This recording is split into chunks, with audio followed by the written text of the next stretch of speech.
me some time to get to the place that you wanted me to be. I know it was never you. I just needed to work on me. But now I'm ready. I'm ready to love. Hey guys, welcome to LITTEBLACKBOOK91. Yes, this is the most anticipated interview of 2024 beginning. Yes, you wanted me to interview Cam, and I've got him onto the platform. Okay, so we're gonna have a really good conversation. We're gonna get deep. We're gonna, find out a little bit more about himself as well outside of the show, and then we're gonna ask him those key questions, which I know you want me to ask about him and his journey on RTL Make a Move. Please, as always, gentlemen and ladies, keep it cute in the chat. Keep it classy as well. The moderators will block you if you do too much, so try not to do too much, okay? All right, keep it respectful, all right? Some of you are keyboard warriors, and I want you to chill, okay? All right, so we're gonna have a good conversation, all right? But Cam, how you doing today, Captain, man? What's up, Kojo? How you doing? I'm good, man. I'm good. You know what? It's funny because, behind the scenes, we were just talking, and, I thought, let me get it out the back before someone finds out. You got the heritage that's from Ghana, right? Yes, sir. Yes, sir. On my mom's side, absolutely. I knew it. I could sense. I just knew there was something there that was connecting us. That's why I understood you, bro. You know what I mean? It's something about that. You get me? It's a vibe. Listen, I love that. Listen, Cam, before we get into any deep kind of conversation, I want to be able to, do something that we call human verification. And it just means want to make sure that you're a human being and not an AI. Because, 2024 these days, anybody could be faking it now. You could be a robot. So, we're going to ask a few questions just to kind of, open us up a little bit. Is that cool? Yeah, for sure. I mean, I don't want to be called a bot, so let's get it. Beautiful stuff. My first question is, Cam, what's your favorite camera lens to shoot on? Oh, okay. I use a 24-105 L series f4. So that's on a Canon model. I use mainly a Canon 5D Mark IIIs, which is an older camera, but I love the classic feel, the heavy body. I have some Sony as well, but that's more for like video. For my pictures, I usually use that trusty Canon. Okay, so are you saying that your favorite lens area is going to be, you usually use the Canon? That's the kind of one? I usually use Canon. Mainly. That's my go-to. Been using it 14, 15 years now. So Canon is, I don't want to age myself. I shouldn't do that. Don't worry, bro. They don't know. They done plastered it all over everywhere. And I just had a birthday, so it's all good. Hey, listen. Happy belated birthday too, man. Thank you. Okay, so my next question is then, it looks like you're, I don't know if you look like you're into the gaming and the anime as well. Would that be a fair thing to say? Oh yeah, I'm a big anime head. I think that got me through college, man. I love anime for sure. Not necessarily a gamer. I used to game a lot, like when I was in college, but I ain't got no time for that. You're too busy. You know what I'm saying? Ain't gonna tell nobody. Yeah, I got you, bro. I mean, when you've got like a spare minute or two, what's your favorite anime that you love to watch? Even if it's in the past, you can say. Well, I just finished Full Metal Alchemist Brotherhood again. I love that one. Of course, Dragon Ball. Dragon Ball. I got the Naruto ready. Come on now. Come on. Man. It was kind of warm in here. I was gonna wear this, but it's it's hot down here. I had the heat blasting today. I had to change the air filters and everything like that, and the heat is working. Listen, I'm a big anime fan as well. Dragon Ball Z is my kind of thing, as well. So okay. My parents though, they're African, so they were. You cannot watch that switchcraft, but we found a way. They yelling, they be yelling. They be seeing stuff and be like, But, we had to watch it still. You know what I mean? I think I'm even wearing bottoms out of Dragon Ball Z. They are. I'm wearing pajama bottoms out of Dragon Ball Z, and so. Come on, let's go. I had mine on yesterday. Let's go. Listen, did you watch the new? Did you watch the new one they had? Dragon Ball. What was it? Dragon Ball Super. What do they call it? Super. Yeah. Did you watch that? Yeah. Did you watch that? I've watched everything. How did you find it? Ball. The only one I haven't watched is GT. That's the only one I haven't really watched. It starts off well and then it gets a bit mad. I ain't gonna lie to you. It starts with one and it starts to trail and it gets a bit silly. But Dragon Ball Super, how did you find Dragon Ball Super? Did you actually like it? It was entertaining. I watched it when it was week to week. I want to say, you know, spoiler alert, the ending was crazy when Goku and Frieza teamed up against Jiren. That was like Goosebumps City, bro. I was like, oh, this is crazy. Old school enemies turning friends right now. Are you serious? Right. They don't know. When he went into Instinct, that took me out. Yes, bro. Yes. I was like, listen. That was a moment. Sorry. I get sucked in. I get sucked in. Definitely. And then my final question, I guess, for human verification is if you're on a plane and a plane has to make an emergency landing, you know, you get to choose what country it gets to land in. What country would you want that plane to land in? The U.S. I'm sorry. The United States. Anywhere you can go, you know. Yeah, I'm like, I don't know how to say this. I know the territory the best in the U.S., so I will be able to be most resourceful in the United States. Anywhere else, I would maybe not know the language. I kind of get, I would be low on the totem pole. Down here, I got, people, friends, family, but even I know the terrain a little bit better too, So, yeah, that's it. Okay, you're thinking of survival mode. I like it. You're thinking how about survival. I'm about it. I'm about it. Final question: cereal or the milk in the bowl first? Cereal first, milk second. Try to not overdo it with the milk, but then because then you want it fresh. I'm not really a big like candy, like if people want the milk to be all sugary and stuff, and they like that. I don't really. I just put more cereal in there until the milk's gone. Just eat. Yeah, I'm not mad at it. Yeah, I'm not mad at it. I'm with it. I works with it. You've passed our human verification. We believe you're a human being, so we love it. We now want to dive into some conversation. I want to get to know you a bit better, Cam. Because outside of the show, you are a human being. You've lived a life. You have experiences. So we want to get into your situation. Let me answer this question. Who is Cam, and what is Cam's story? Oh man, that's a tough question, man. I'm here today. I'm here to help people, love people. I'm here to work in cohesion with other people that are here in this time. I believe that people that are here in the present, we're really here to work together. So I'm just a piece in that puzzle. I really believe we're against the future and the past, because we'll never really be in the future or be in the past. So I'm just a human being trying to be useful, trying to be valuable. And, that's me. Originally from Omaha, Nebraska, went to high school in Atlanta. I was number 1 in Nebraska in tennis when I was around 16, but I knew that nobody would recruit me from Nebraska to anywhere that I wanted to go. And my dad lived in Atlanta. So when I was 16, I moved away from home. And, I started playing in Georgia, and I was top 25 in Georgia. And then I got recruited down to New Orleans via Xavier University with my best friend. We both got free rides or full rides down here to Xavier. And I've been here ever since, man. I got stuck. Since 2005, I came here 2 weeks before Katrina, came back in January 2006. And I've been here ever since, man. I have not left. The longest I've been gone from here is probably, a few weeks since then. Yeah, so damn, that's me. You was playing tennis, Yeah, I played a lot of sports, but I was getting a lot of attention and money for tennis. I had sponsorships and things like that. I'm about 6'4", so I have a big serve and I can get to just about everything. Yeah, I was relentless, man. I used to love that sport.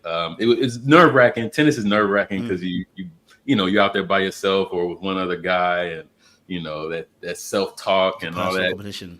Yeah, it's a psychological game for sure. Definitely burnt me out in a sense. I like playing a little basketball now just for fun. I can relax and pass the ball and grab some rebounds. I don't got to do everything. So that's what I like. What was your style of playing tennis? Were you a person that came to the net, or you like to be the base? I was a real mental player. So I had, physical talent, but I had, a full bag. So what I would do is basically assess your weaknesses and just play against that. So Granted, like if I was struggling, I would just really depend on my big serve, wait for a weak return and just, play it that way. But I could play from the baseline. I could serve and volley. Like I said, it take a little bit to be, a regional or national player. So, I had a nice little bag. All right, I'm not mad at it. So obviously, you just mentioned something which is quite interesting. You said you assess the weaknesses of the opponent. Chill out, right? I hope you know that's what I'm going to be doing to you today. So you're a very cerebral person. I'm not going to lie to you. I want to let you know from the jump. You're a very cerebral person. I can see some intelligence as well. So I'm guessing, obviously, while I was obviously doing the tennis as well, were you schooling? Was school something that was very heavy? Very important to you at the same time, or were you a person that was more focused on using sports to get out from where you were? I'll say that school was like really easy for me up until pharmacy school. I really coasted, like for some reason, I don't know. I think my mom brought me up in like Montessori schools and science fairs, and I was all type of stuff. So school was super easy. I figured out how to take tests pretty easily. But then pharmacy school was just tough, man. It's a lot of memorization, drug names and oxymetazoline, amlodipine. Like you just got to remember this stuff. You can't really not all the time is there a mechanism to go off of. I'm really math, science mind. And, there's just a lot of memorization. And so it was just really tough. But, got through it, never failed a class or anything like that in pharmacy school, which was, it was tough, man. But, yeah. It's, what made you choose? Say it again? What made you choose that? Because what made you go into pharmacy? Because tennis, pharmacy, I'm not seeing a link here. You know what I mean? Two different kind of aspects. Yeah. I always wanted to help people. When I was younger, I always said I wanted to be a physical therapist. While I was playing sports and things like that. You would say that aligns a little bit more, correct? Fair enough. Yeah. Okay. And so I had a full ride at Xavier, but they didn't offer physical therapy. So I was like, let's get into these drugs, brother.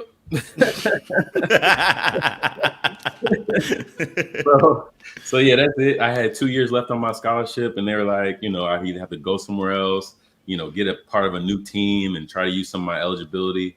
But Xavier, I had a Katrina semester, so I really had 5 years of pharmacy or 5 years of college paid for, because the first year we were redshirted because of Katrina, and then I did 4 years over at playing tennis, and 2 years of those they paid for my pharmacy school. So I came out with less than 6 figures worth of debt, versus a lot of people came out with $250,000, bro. $250,000. I got friends that had to pay that back. So it's not easy. It's just I feel blessed. I'm grateful to my mother for putting me in sports when I was really young. She had me doing football, basketball, tennis. It was just happenstance that tennis ended up being I just ended up being really good at it. I guess I was good at other sports too, but those eyes and getting that individual ranking is just way easier in tennis. And plus, I really didn't like to depend on people when I was younger. I hated two things: really playing on a team with a full talent, because then everybody's kind of itching for the ball, even things like that. So I didn't really shine there. But then carrying a team was tough too. I didn't really like that either. You all trash. What's going on? But tennis, it's all on me. So I can only be mad at myself. And so it just a battle of wills, battle of strategy is, something I just became more into. So take me into that. You said obviously, you thank your mum. Why do you say you thank your mum in that particular aspect? What does she do that you really want to thank her for?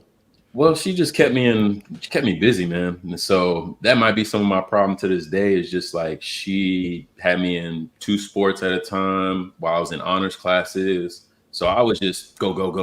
I'm not used to just sitting around doing nothing. I'm very used to just getting to it and, going from one practice to another, traveling, and playing sports and things like that. But she exposed me to a lot of amazing people, and I wouldn't be who I am today without her guidance. She, raised me as a single mother, We were in Omaha living in a big household. So it was me, mom, grandma, great grandma, uncle, cousin, and me.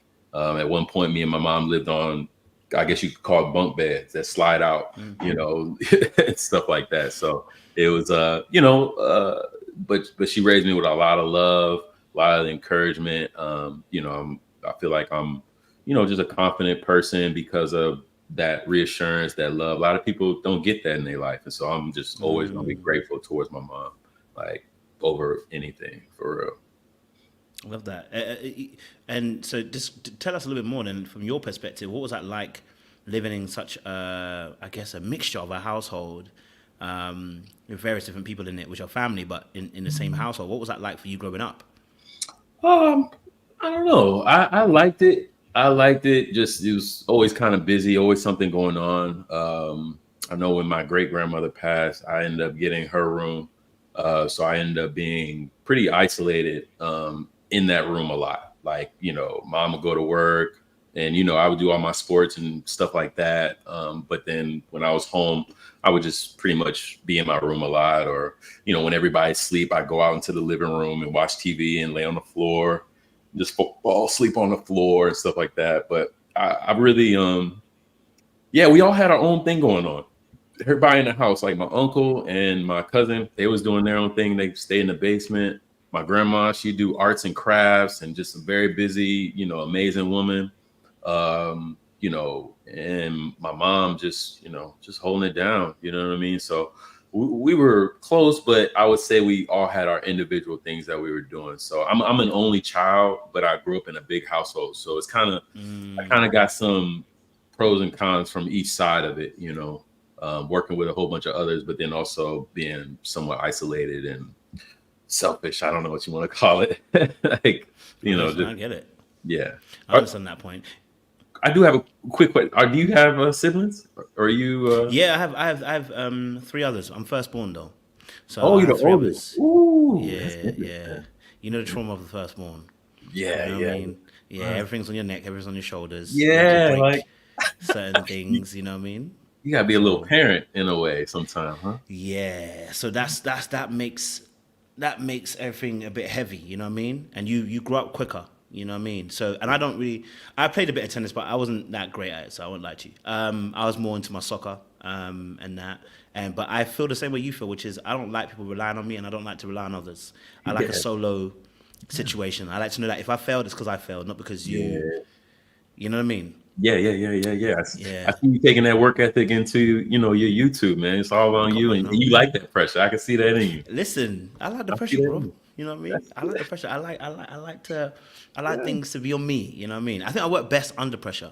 You know what I mean? Yeah. Oh yeah. I think I work best under pressure. And also, when you playing tennis, that is the same kind of situation where you have testing times within the game. Those pressure points, where you're about to win either a set or a game or, the points, those are also mental tough aspects too. Where did you learn that mental toughtosity from? I don't know, toughtosity is not a word, but I'm going to add it in. Where did you learn that mental toughtosity from? Hey, you're a creator, man. You make whatever words you want. Like, sure. Oh, man, that's a great question. Man, I think that's a constant struggle of life, man. Just trying to stay mentally tough, trying to stay ahead of the game. You brought back flashbacks, just saying, connecting the two, connecting mental toughness and those set points and those match points. I got a little, those feelings, like that bubbly feeling, that butterfly feeling. It's like, ooh, I remember those times a lot. And so what I think that just, that helped me in my life is just like when I get those moments, those little tests on paper, or those tests in the real life, or I'm in a business meeting or something like that. It's just like, or speaking, things like that.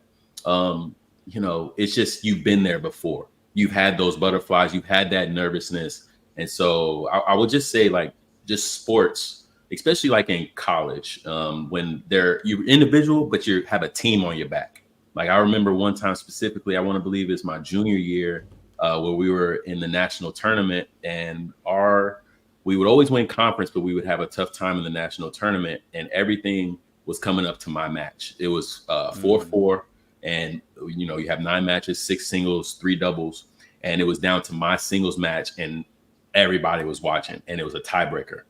Man, I don't think anything will prepare you like that. Like a whole team, we're traveling to a new state. We're all like, if I don't win here, we all going home. Like, you know, and you know, I found your boy weakness, and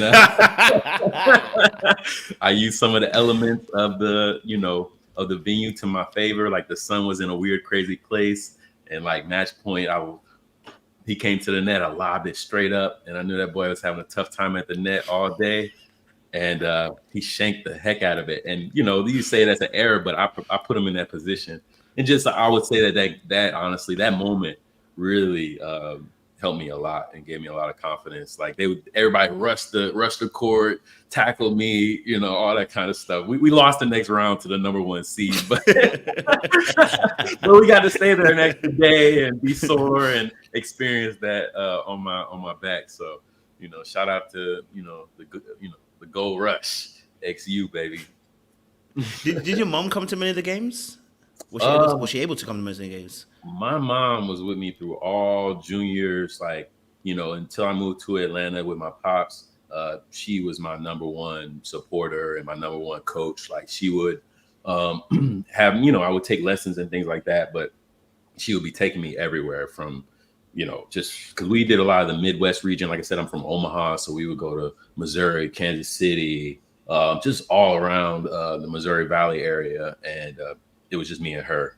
So absolutely, mom is the rock, the coach. My dad was there more so when I moved to Atlanta and things like that. And then when I was in college, my dad would pop out for some of the bigger tournaments and things like that. But yeah, man, a lot of support from the fam for sure.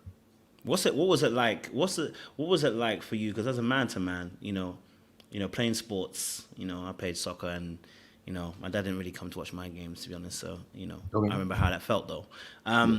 But obviously, you moved to Atlanta, and obviously you're still playing tennis. Then I'm guessing, right? You know, having your dad's support then, and him being in that place now. What was that like for you? Because obviously, we didn't get to see that in that perspective when you were at Omaha. I'll be honest. I didn't like it when my parents came to watch me. But you know, it may not be a popular opinion. I would just feel a little bit of extra pressure, and so it'd just be like a little back in my mind, like they're here watching. But if they're not here, like I remember, this is crazy. Like I said, I'm a strategist and things like that. But I used to love being on the furthest court. Like put me where nobody want to go. Because I want him on an island. I don't want, you know, I just want it to be me and him. I don't want a lot of distractions, things like that. My coaches, all that stuff. Like we did the work. I'll bring you the results. That was my thing. That like micromanaged. Yeah, no, I mean, dude, I remember because like in you know, in juniors and things like that, you know, it helps when you split sets or something. You go to the side, and somebody can from the outside view can give you a perspective. You know, they get to see it in a whole another way. So that definitely was a benefit. But, you know, I definitely felt like added pressure when I was playing like big names. I could upset people because I don't know. I used to be able to upset people. Let's say that. But when I felt that extra pressure, once I got up a little bit, I would just feel, I would feel a little, yeah. So, I mean, I love the support. I'm grateful for it. I mean, like I said, I'm here today because I got supported. But yeah, man, I used to like just going, like I said, toe to toe, you and me. That's it. So you on the island, I'm hearing it. Yeah. So so then tell us a little bit about then. Okay, so obviously it sounds like mother and father split. So for a while, so you stayed with mom previously, got a little bit older, then you went to stay with dad as well, right? Yeah. I mean, did they split whilst you were, I guess, of a knowing age when you were young, or was it before you kind of conceptualized, in a sense, I can say, you know? Before you can I knew very well, like, you know, I remember having two parents, but they split when, I mean, I've always had two parents. Let's say that. Like I want to say, but I remember them being together, you know, up until I want to say about 5, until I was like 5, and they split up, you know. So yeah, and then my dad ended up moving out to Connecticut and living out there for a while before he moved to Atlanta. And so, yeah, I used to fly, every summer break, winter break. I used to be in Omaha, and then I would fly to Connecticut, or be in Omaha and then fly to Atlanta. So I have a lot of, I went to high school in Atlanta, so I have a lot of ties in Atlanta and things like that. But yeah, I don't know if I answered your question. No, that's cool. That's cool. Did you feel like it affected you? I shouldn't say did it feel. What effect did it have on you seeing them split them for you? What was the effect for Cam? I think the biggest thing, and I'm still dealing with it to this day, is just having to choose on holidays, or having that choice taken away from me. Meaning, like, I, built a life here, having a great time with, my friends, my mom, my family, stuff like that. But then when everybody gets a break, we're not worried about school. We're not worried about anything else. We just hanging out. We having a great time. Summer, winter, I'm going somewhere else where only one or two people know me. My dad, and my stepmom. And so and then it's a holiday and I don't have my mom, or something like that. So that has always been an issue. And, to this day, my mom lives in Omaha and my dad lives in Atlanta. So trying to decide where I'm going to go for a holiday has been tough. And I think I recently made the decision, just really, I want to say this Christmas, that I'm going to kind of focus on having, my own traditions here. I have, great friends here in New Orleans. You met one of them, my best friend, Mario, on the show. I usually go by his family, and his sons are my godsons, and just spending time with them. His parents are like my parents from, another place. I don't know what you want to call it. My other parents, they're just great people. So yeah, I want to just establish my own traditions, and I'll go see them like on birthdays and in between time and things like that. And my house is a double. It's actually a 6-bedroom double. I had a tenant for 6.5 years, and I've also, a part of that decision to stay here and build my own traditions was when the tenant moved out, I decided to remodel that part of the house so that hopefully, I'll just stick to Airbnb. They've kind of loosened up the Airbnb laws here. So I'll Airbnb it. And then when my parents want to come down, they have a nice 3-bedroom, spot that they can come stay in and, feel comfortable, because before, I have my size 3 bedrooms as well, but I use this as an office. This is actually a bedroom. And then I have another one I use kind of mainly for storage. So it's like 1 bedroom. So in the times before, when my parents have visited, I sleep on the couch and they sleep in my room. So I want to have it to where it's a beautiful thing. And, we can, put up the Christmas tree. I have one of them, with them fake ones that you can just put together with the lights already on it. But it's something, you know what I'm saying? I just want them to be able to come down here and enjoy what I built, versus having to decide like where I'm gonna go, where I'm gonna be, and because it's so draining, man. It's so draining. Like part of this whole process with the show and things like that, it made me realize that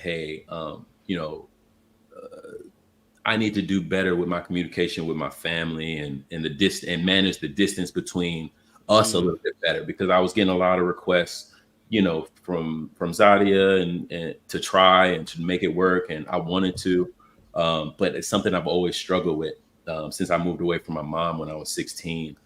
Just upkeeping communication with people that are not here. And so the show really just, poured into me and taught me that, hey man, you just got to make it work. You got to, especially with family, people that are close. So at least I have like a system or an idea of, how I want it to go from now on. So, hopefully, like I said, in the years to come, it's a much easier, much smoother experience when holidays come for me. Because also my birthday is December 24th. So so it's really weird for me, man. It's weird. You can imagine, like, it's weird. So, anyway. So you mentioned something about communication. It's funny because I'm taking my master therapy I'm in therapy now. Because we need it. You gotta do what you gotta do, man. You gotta do it. Because communication is also a big thing for me. I can't lie to you. I'm not a very good. I'm a good communicator when it comes to oration. So if I'm talking to you, I can orate very well. If I'm in the moment with you, I'm very good. Yes. When I get into my work, I struggle to balance time with people because once I'm in the focus zone of work, I really struggle to give other people time. And I think that's one of the things I found hard. So like when people start, and especially when people start having conversation, I want to be able to give you as much time and energy to that conversation. So when people start having conversation, if I haven't got the time, I don't enter that conversation. And that could be a few weeks before you might hear from me back again. Do you know what I mean? Or like I might start a conversation. I'll be like, okay, this conversation is getting a bit deep and I don't have the time for this right now. I have to cut it halfway through, but I'm not going to reply for maybe in a few weeks because I'm busy or something's come up and I've got to focus on building and creating and et cetera, et cetera. It's a big thing. So that's why I'm in therapy for it, because I think my connection with my dad emotionally has been a tough one. Not because he's a bad person, but I think because emotionally present in that place, I didn't have him in that space. I think he didn't have a dad as well. I've always said this, he didn't have a dad. So he was learning on the job. He gave me the best that he could give me. So whilst he was in the home, but I wasn't connecting with him emotionally. And I now know that created that strong hyper independence in me that I don't need to rely on anybody and I don't want to rely on anybody. Right. I got to get myself through things. I got to get it sorted because no one else is going to be there for me to do it. I need to do it myself, which makes me great because when I shoot for something, I go for it. But it does mean when I want to communicate, it makes it a little bit more harder when I'm communicating with people. So I've suffered in relationships with friends and romantic relationships. I don't know if that makes sense for you. 1,000%. I'm exactly there with you. But think about this. It's like the Kobe mentality, Mamba mentality. Kobe struggled with a lot of communication, you know what I'm saying? Because he was in there putting in the work, you know what I'm saying? So he's not passing the ball, he's not doing anything else, but he's focused. If you look at Michael Jordan, look at The Last Dance, the people who are great at what they do sometimes really have problems with communication. You want to see like a Elon Musk or, anybody that you look at that's amazing and great at what they do, they really have a tough time, sometimes breaking that part down. And calling it balance, because you really love someone who's obsessed with their work because they give you great work. So we taught a lot of things that we don't use in school. So we taught trigonometry, algebra, everything but what you need to be taught. You know what I'm saying? Some fake history, all that stuff. And what you really need to be taught is emotional balance, communication, taxes, money. They don't talk to you about none of that stuff. And so we get out here and we learning on the job, like you just said. So, if you want to be great at something, it's tough because you really have to choose. But at the same time, I think there's beauty and art in balance. If you can balance it, I think, look at Tom Brady. Great. But then what happened with him and Giselle? It's a problem. You know what I'm saying? Like he really wanted to go back and get some more W's and get some more, get some more stats. Wanted to win some more. He wasn't ready. He wasn't finished. Nah, like they gotta take me out on a stretcher. That's what the boy said. Say when I'm old and decrepit, baby. Yeah. But I mean, I do get it. I think part of that situation is that, I think what you're describing is that. Maybe I say for myself is that when you can't communicate very well, you tend to express yourself through the work or express yourself through certain means. So like you said, the Mamba mentality, right? He expresses himself on the court. That's where his communication is done and it's felt. So it's not said, it's felt. Well, I think a lot of us do that. Think about it. It's what he works on most of the day.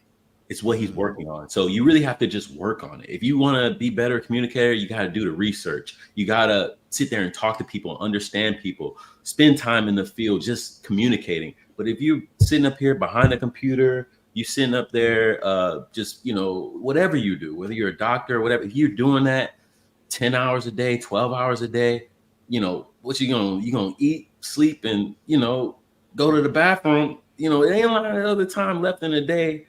You know what I'm saying? So it can be very tough to build that muscle because just like anything else, you got to work on it, get that stronger.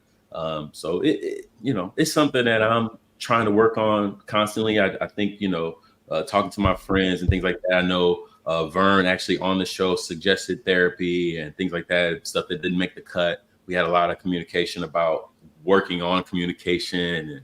And, it's just, it's a process, man, and it'll never be perfect. You have to know that. What's your relationship like with your dad? What's that like for you?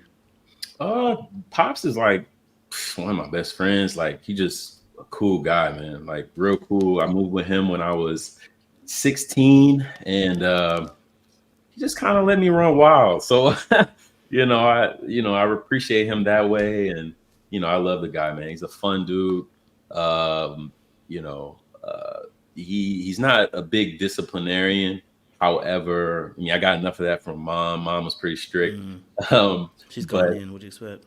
Oh yeah, right. He's trying to raise a big, strong man. So it's not always easy. But yeah, my dad, he's just always been cool. But he's very, he has certain principles that he don't play about. Like, he does not play about, honoring the name, honoring our last name, honor, loyalty, courage. These are some things that, he just lives by. And if you play on those type of things, you'll hear about it. But outside of that, he's just a real relaxed guy, chill. He's been the, VP of, like, in HR of big companies like Bell South and Champion Paper and AT&T and things like that. So, but he definitely knows how to just turn it off and be just a cool guy, man. He used to play a little bit, I want to say, in the NFL, just for like a little bit of time. I think he messed up some knees and stuff like that. But, just a driven, very professional guy. What would you say was one of the greatest lessons that you've learned from your dad that you still, you still use today, if you want to say that? Man. So like I said, a lot of the things that I learned from my dad are more so later in life, when I was in like high school, and then in college and things like that. But I'll say one of the biggest things that is one of his principles now is just honoring my mother, honoring my mom and making sure I communicate with her and see her. That's a mandatory on his list. He's not with my mom anymore. My stepmom, shout out to her. She's an amazing woman. But he's just about with the people that he's put me around. He just makes sure that, we do have a connection that's, strong and things like that. So I do appreciate that, honoring the name. Like I said, when you say you're going to do something, do it. Those are some basic principles that he's, tried to hammer into me. Would you say now, looking back, because I think for me personally, right, there's a lot of things that maybe I rejected. I don't want to say rejected, but when I was younger, I probably would have said like, I know dad says that, but yeah. Oh yeah. You know what I mean? Yeah. But now when I look at it, I'm like, you know what, that makes sense. I probably should listen a bit more, to what he's saying. He's got some wisdom. You know what I mean? Oh yeah. Yeah, we want to learn it the hard way. The easy way is too easy sometimes. You just, sometimes you'll see the two options. You clearly see it. You're like, I've been told that this is how to go, but man, this looks juicy, man. And, chaos is the world. So let's try it. Maybe it'll work out better. And, you should have went the other way. Are you someone that needs to learn? Are you someone that needs to learn by themselves? Like, if you got told that you shouldn't do this, are you somebody that needed to go and experience it themselves to learn it? Yeah, I'm a little rebellious in that way. Yeah. I used to, my mom used to tell me all the time, hurry up, and I'll just go slower. So I don't really like when people, tell me exactly what to do. But, at the same time, when you respect somebody and they're coming from a place of wisdom, it's powerful to learn from other people's mistakes and, learn from the books that you're reading and things like that, and not just, just wing it out here. You don't have to wing it. There are some instructions, but you do have to live your own life at the same time. So, there's a balance between that as well, man. I love that. So obviously, Cameron's a little bit of a rebel. Okay. I'm seeing some similarity between ourselves. I'm a bit of a rebel myself. You like to do things by yourself. You're an individual. You like to figure out things on your own and make your own path as well. How does this play a role in dating? Because, you know, that usually is a very fiery mix. It often draws very interesting women to you. Women that tend to try to tame a brother. Women that like to be intellectually stimulated by a brother. How did this impact your dating, sir? I don't know. I want to say that. That's a great question. How's it impacted my dating life as far as being kind of like a learn the hard way rebel? That's what you're asking. Um, I don't know. I don't know if there's a direct correlation. I will say that because of some of my struggles when in my 20s with dating, in my 30s, I am just very direct. So yeah, I try to like basically uh, kill any kind of confusion or and then also like the traditional I've questioned traditional roles in a way or traditional. I mean, I love, you know, being a provider and just you know, being a man, but like, you know, I would say I've dated multiple women at the same time and told them all about it. And, you know, we've all hung out and things like that. And that's not something that's normal. So that's a little bit rebellious. So maybe you could say that is a way, but that's only something that developed, like Les said, in my 30s, because I was in serial relationships in my 20s, basically. Like, you know, I was in, you know, 2 or 3 year committed relationship. And then, you know, a month or 2 months later, after that ends, I'm in another one. So that just, I felt, you know, pretty much in a box from 20 to 30. And then in my 30s, I'm just like, I'm out the box, forget it. You know, I'm just gotta be honest with everybody and it is what it is. And I'm gonna be a man and I'm focused on this, but you know, I could take it or leave it, have fun with it. Let's do it. But that's not traditional. That's not normal. So I've had bumps in the road with that mentality. And that actually is what kind of led me towards making space for somebody and opportunities like, you know, Ready to Love and stuff like that. So tell me, what's been your longest relationship, and what was that relationship like for you? Um, I'll say about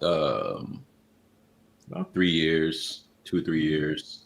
I say 2 or 3 because you know that's all stuff in my 20s because I had a couple of 2 or 3 year relationships, and that second or third year it just ends up being you know, if you stopped or breaking out of that, you know, and then try to come back, it's just off and on, and it's just kind of tumultuous and can be tough. So I don't like to have that zone anymore. Like if we're working on it, we're working on it. If we're not, then we're just not. We done, you know, because it just, you know, I don't like doing that anymore. Having that questionable year or anything like that, just dragging it out, wasting time and stuff like that.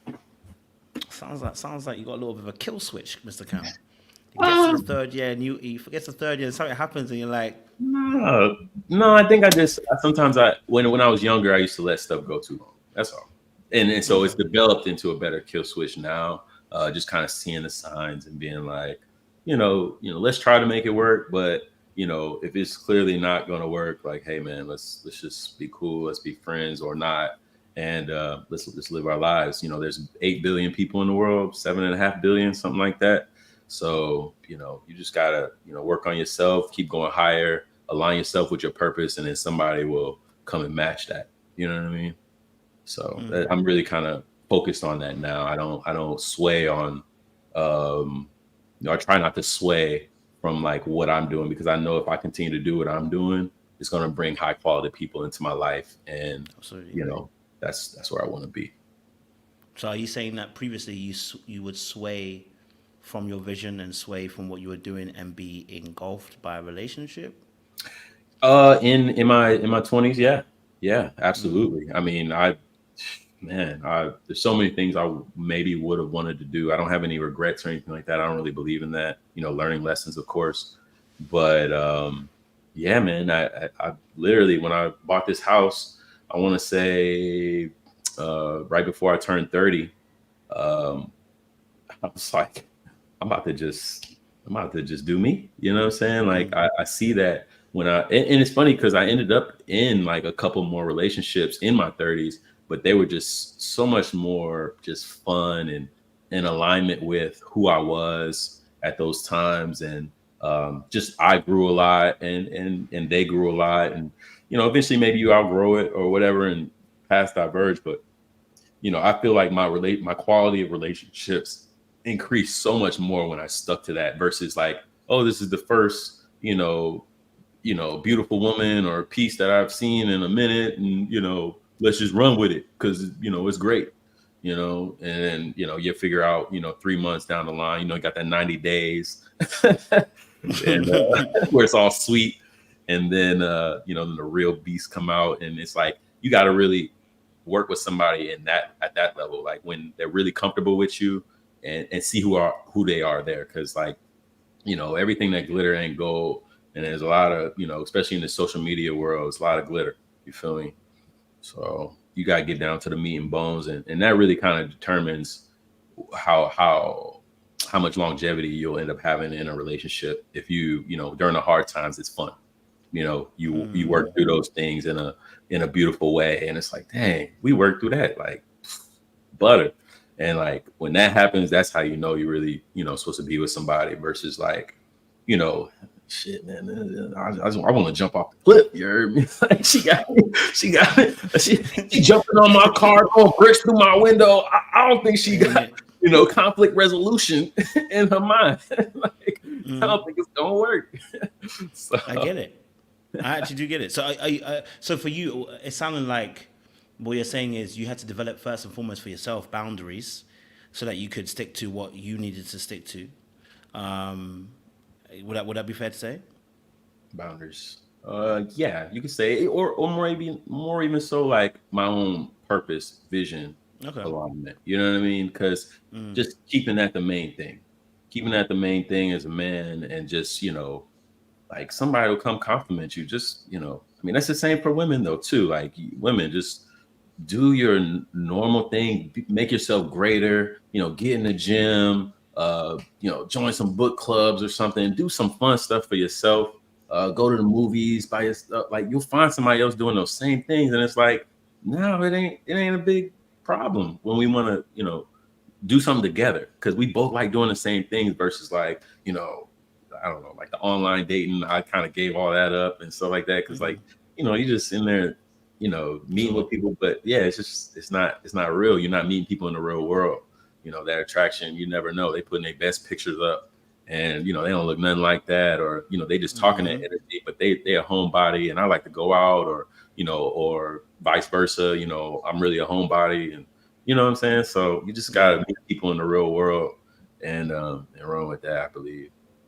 Okay, that. So for you, what was the most impactful relationship that you had? So of all the people that you've dated, what was the most impactful relationship that you had? A relationship that really impacted you? My relationship with Jesus. No, but that too. Hey, I can leave it right there, brother. That too. Listen, I'm not mad at it, but yeah. I mean, I'm talking about romantic relationship though. What in you dating, as you said, you've dated and you've been able to be in different situations. What for you has been the most impactful relationship, and why? Why was that relationship impactful for you? Oh man.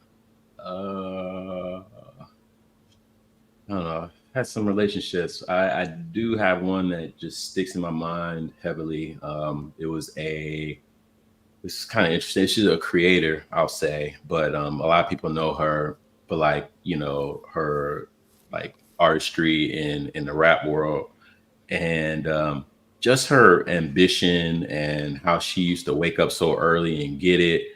And used to ghostwrite for people, but then also be interested in houses and fixing up things, and just going on Facebook Marketplace and flipping things. I that type of hustle, I just, is just was admirable, to me. And so that kind of stuck with me, just being hungry, even though you made it, you can be stable and stuff like that, but go after your passions. And so she just really got after her passion. And these are relationships later in my life. Like I said, when I was like 31, 32, seeing people who are really like just into their passion and love that, I really enjoy that. And just being able to add to that, you know what I'm saying? Like, you ain't really worried about, you know what I'm saying? You ain't really worried about me too much because you got your own thing going. I got my own thing going, but then I'm adding to it. You know what I'm saying? Like, hey, I think you should maybe, put this on the hoodie, or maybe you could sell it like this. And like, just, and then her seeing value in that advice, or vice versa,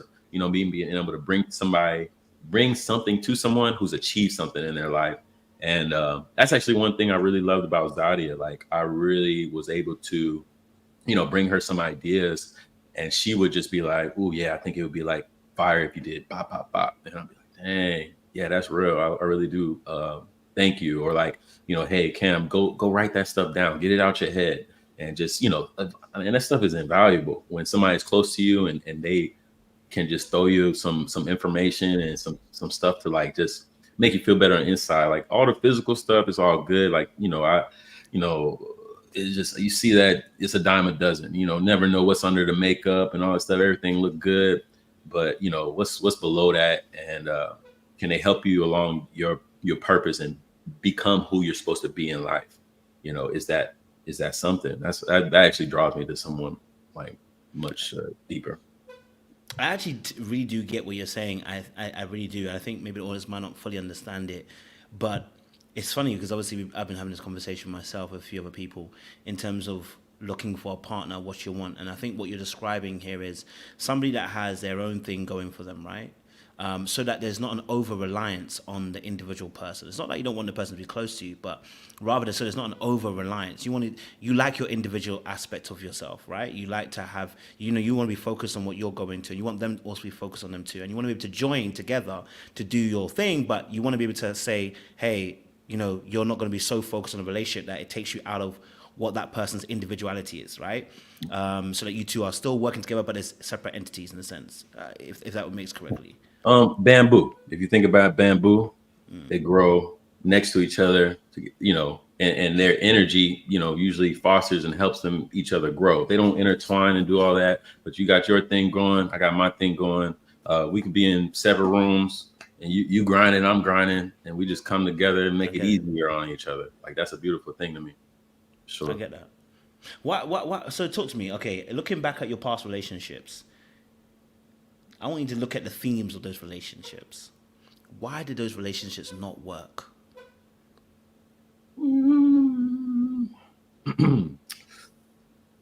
I'll skip the whole 20s. I'll skip that, because I mean, all those people are different than who they are now.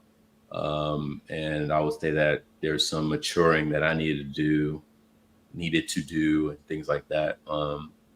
So I'll say more so in the 30s, like when I actually kind of more so know who I am a little bit better, and I've got my purpose and like what I'm wanting to work on a daily basis or a yearly basis type deal. I think those didn't work out mainly because, it's tough to say. I'll say that, yeah, it's tough to say, but I'll say that I am like a bit of a workaholic. And I remember, I'll give you just one example, and this kind of is the theme for all this other stuff. The one person who I told you was an artist, creator, or whatever, we had a New Year's Eve. We just didn't want to go anywhere, right? We were just like, let's sit in the house and plan for the next year. Just, some grinding stuff, right? So we in there planning. She shares her, resolutions and stuff like that. Then I share mine. So after the clock hits, we share our resolutions. Not one of my 3 or 4 or 5 ideas had anything to do with her.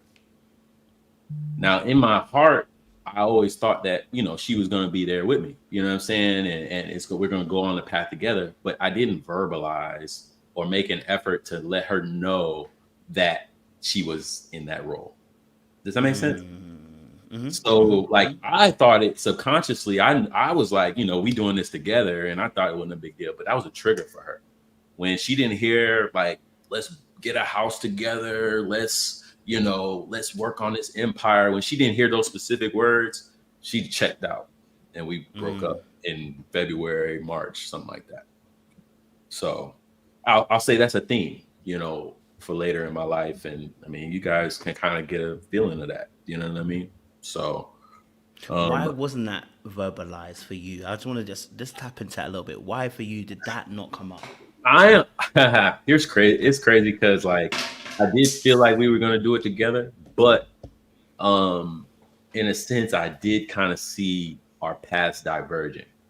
Okay. I wanted us to work it through it together and things like that. But in my heart of hearts, I was like, I thought that, you know, our paths were divergent. She wanted to go towards, you know, she was just locked in. She probably had like 250,000 followers. And so she was just locked into the not the life, but just she was locked in, man. Like when you get that high up and like you worry about other people so much, and then you use that to retreat, you know, sometimes away from a relationship. I mean, it's based on the person. I know she used to do that a little bit. Like, hey, we had like a little issue. She'll, you know, talk to her 250,000 people instead of talking to me, and like, you know, stuff like that. But at the time I was just I'm a behind the scenes guy mostly. I really like just working behind the scenes and making my money behind the scenes, and not people really knowing too much about, you know, a lot of stuff. So I just was like, you know, she going that way, I'm going this way. You know, I have these goals. She got her goals. I think we can do it together, but it wasn't like a priority for me to like push it together and make it work. And so, yeah, I mean, I'm grateful for the experience. Say it again. What was you afraid of that you didn't that you suddenly didn't see your past coming together? What was you sensing? What was you seeing? I don't know. Like I said, in the moment, I could have told you. Now I haven't thought about it enough to really tell you exactly what it was. I think, yeah, like I said, on the show, I don't really like thinking about it too much. But why don't you like thinking about it? Just because I like to move forward, man. I like to be in the present, and I like to just focus. I got so many other things that I'm focusing on that I just really like to focus on that and make that the main thing versus like. You know, I like to assimilate it, meditate on it, get it done. You know, I learn from it and then try to apply it as best as possible versus like, you know, continuously talking about it. And maybe that's a problem. Maybe I do need a dialogue about it so that I say it. And therefore, when it comes out of my mouth, it's manifesting a little bit stronger and I can hear what I'm saying. I'm like, dang, maybe I need to work on it a little bit more. So, yeah, I don't know. Like, did you grieve that relationship? Did you grieve that relationship, or did you move on just straight away? That's a great question. Grieve that relationship. Yeah, I'll say I grieved it. It was a long process, and we did do some off and on, you know, stuff until probably like later that year. It was, man, probably like until like October. You know, say we broke up in like, you know, February, March, and then like probably till October we were like off and on trying to still figure out something, but it becomes toxic when you're not locked in, you know. It just really is not the way you want to go. So yeah, I mean, I just sensed that we were diverging, and when you sense that and you feel that in your heart of hearts, you know, what do you do? I think what happened for a reason, happened for the best. So yeah, that's where I left it. You know. It's interesting, you know, because you know I think we're quite similar, right? So you know, I'm pushing a little bit because you know I think I think you are a cerebral person who analyzes things from top to bottom. You analyze what the end goal is meant to be, and when the end goal is not, when you're seeing that the end goal is not going to be what you want, you know. You've already calculated that before it's got to that point. Yeah. Which, when that happens, is when the detaching phase starts to kick in. But the detaching doesn't happen straight away. It's almost like pulling little plugs one by one, right? Right. It's kind of like you want to see if you're right. You know, you really want to see, like, can it get better? But as I'm getting older, I would like to say that it's a choice. It's more so of a choice. So you have to choose that person. You have to choose going in a direction. You can't just see. People ain't got time for that. You know what I mean? How? Yes. So aside this relationship here, have you experienced not having a bamboo relationship? Which I actually understand where you're coming from, because I do understand that mindset. Yeah. Have you experienced where you've allowed yourself in a healthy way, where you've been able to merge yourself and the person without it maybe losing yourself, and being able just to still keep some individuality, but actually connecting and coming together, where you guys intersect in terms of where you're going in the future? I mean, if I had, I would be with somebody, but I would say I had a relationship during COVID, and we were aligned really well, and I mean, kind of aligned due to crisis, but that was a beautiful thing. You know, we worked together through that. She got kicked out, somebody I was just close to, but we weren't trying to be in a relationship, but we just ended up being in one because, you know, her parents kicked her out. I thought she was a dope person. She was very helpful. And so I let her, you know, basically stay with me for, you know, 3 months, 4 months. And that was a very synergistic, just, you know, kind of a, you know, a beautiful experience. Like, you know, come home, there's food, and, you know, go to work. Like, it worked. You know what I'm saying? We had goals together as far as what we were going to be doing. But like I said, that was crisis mode. So in the real world. What happened? Did she get too close? Did it get too much? Too Uh, close? yeah. I wanted some individuality out of it. I didn't want the living together without, I didn't want the living together at that point. And so then when we stopped living together, we just kind of broke it off. I mean, that was never our intention to, like, have a relationship, but yeah, it worked really well during that time. But then, honestly, we thought COVID was going to be a month, a few weeks, a month. And then it's much shorter. we like, shit, COVID might be, it might be forever. At this point, we're going to be stuck indoors. Yeah, we just had to figure something out, man. People started sneaking out and meeting other people and all that kind of stuff. So it was stressful at some point. But yeah, I don't know. See, so here's what I'm hearing. I think we're very similar. So this is what I'm hearing. I'm hearing calm, driven, ambitious, an individual. It's going to always win, always protect you. You're going to reach the top. You desire a partner that's going to also have the same mindset, be an individual, win, be motivated. That's attractive to you, yeah? When that person begins to rely on you emotionally, it seems like Cam, something goes in your brain and it says, it says, listen, it's a bit too much, right? And that to me sounds like somebody who isn't a dismissive, avoidant person. This is. I've talked. My audience know because I've talked about this a lot of times. Dismissive, avoidant people, we struggle with people that get too close and become too reliant upon us, especially emotionally, because we want you to have your own individualness. We don't like people enmeshing themselves and becoming like this with us. By all means, connect, but give me my space. Don't get too close, because when you do that, I start feeling overwhelmed. I start feeling controlled. I start feeling like, you know what, you're not letting me breathe. And I start having this anxiety because now you're all up in my space. Okay, right? In that way. And from what you're describing, it sounds a bit like that when you're dealing with these relationships, that when it gets to that point, it's like, whoa, hey.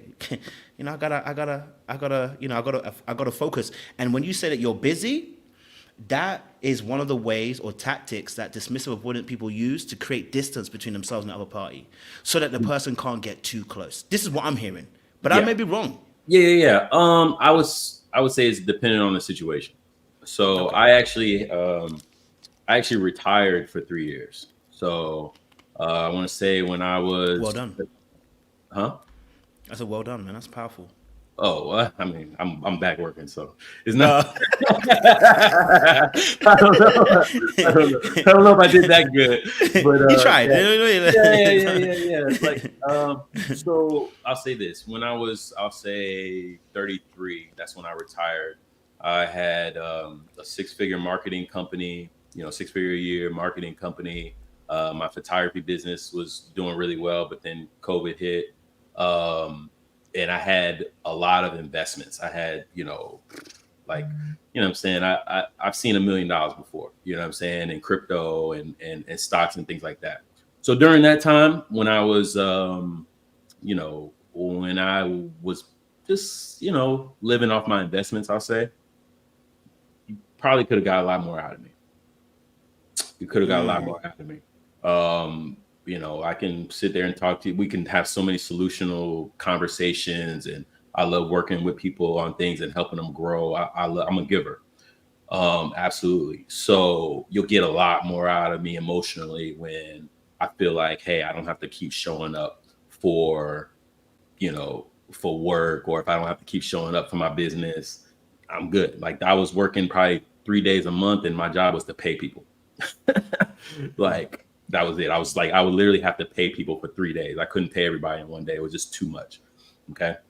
So in 2023, the market had crashed drastically. Crypto, stocks, housing, cars, everything had lost value. So much value. Crypto was down like 80%. It went from 70,000 to 15,000, 14,000, right? So my goal at the beginning of 2023 was to work. So I had, I picked up, I was like, I still have a doctorate, I have my pharmacy, license still valid. So I was like, let me pick up some jobs. So I had, I was working at a pharmacy where I basically ran the pharmacy by myself. It was me and another owner. So it was either her day to work or my day to work. So I was working there 9 to 2, and then from 2:30 to 9 I was working at home for a big company. I had a contract as a pharmacist with one of the bigger pharmaceutical companies, and I was grinding not because I wanted stability. Like, I could have $100,000 in the bank, and to me, I feel broke because I've seen 7 figures before. What happens? Yeah. You know what I'm saying? My taste is a little bit high, on a different level. No, this makes sense. Mm-hmm. You know what I'm saying? So I was like, I'm not about to sell any assets. I don't want to live off my investments anymore. I want to grind. So, I built my photography company back up. Like I said, I've had this company since 2009.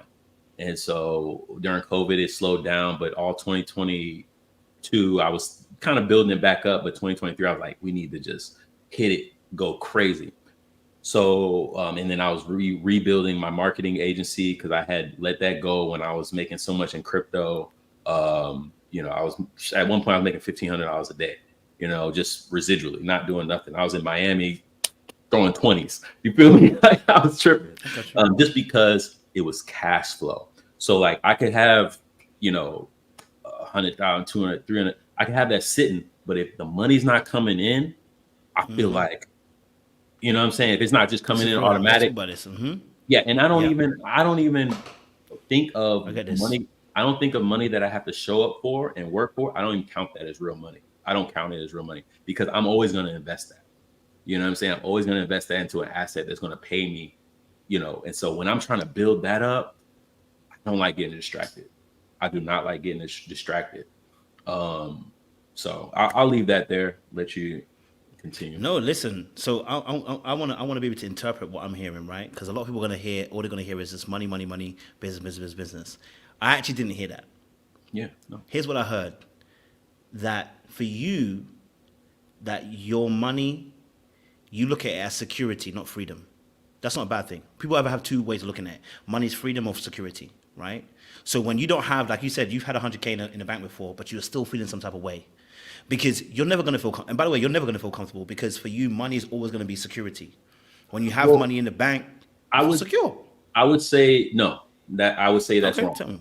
That's wrong. Money in the bank is not security to me. Money is fake. Okay. Money is not real. Do you know that? Do you know that? Yes, it's an IOU, so it's actually based on usual debt. It's Yeah. based on nothing. It's based on trust. Yeah. It's not based on anything. It's no gold standard anymore since the 70s. Money is a tool. Okay. When you just have it, it's worthless. Okay. What I believe in is assets. So if you have assets working for you, so if I have a business that's paying me and I don't have to work in it, that's money. That gives me the freedom to show more love and to be more compassionate, you know what I'm saying, in those personal relationships. For me, if I have $100,000 sitting in the bank or whatever, I feel broke. I don't like that. If I don't have a business that's paying me $10K a month or something like that, I don't feel good, you know. So I'm working very hard to, you know, get that going to where I'm not in that business. I could work and make 15 grand in a month, but if I'm working, I don't count it. Do you understand? So if I have to show up and go get it, I don't count it. So my goal is to have a team working for me, to have assets working for me. And so if those are not paying me on a daily basis, on a weekly basis, then I don't feel the freedom to show that I can express myself in the real way that I want. And I feel like, you know, that's what women want.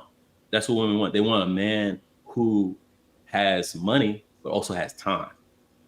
Okay. And that's the only way to really achieve that. You know what I'm saying? Having assets. So I can make, you know what I'm saying? I've seen a mill, you know, sitting there, like ready to like be used and be, you know, delegate. But still, it's like, what are you making every day? What systems do you have in place that's making money? So a lot of times, you know, I'll just say this on the show, what you see is I quit one of my jobs the first day of the show. So the one I was working at the pharmacy owner, I quit that because I didn't need it. I didn't really need it at any point. I was using that money to invest. So I was at a point, I was like, okay, well, let me let this go.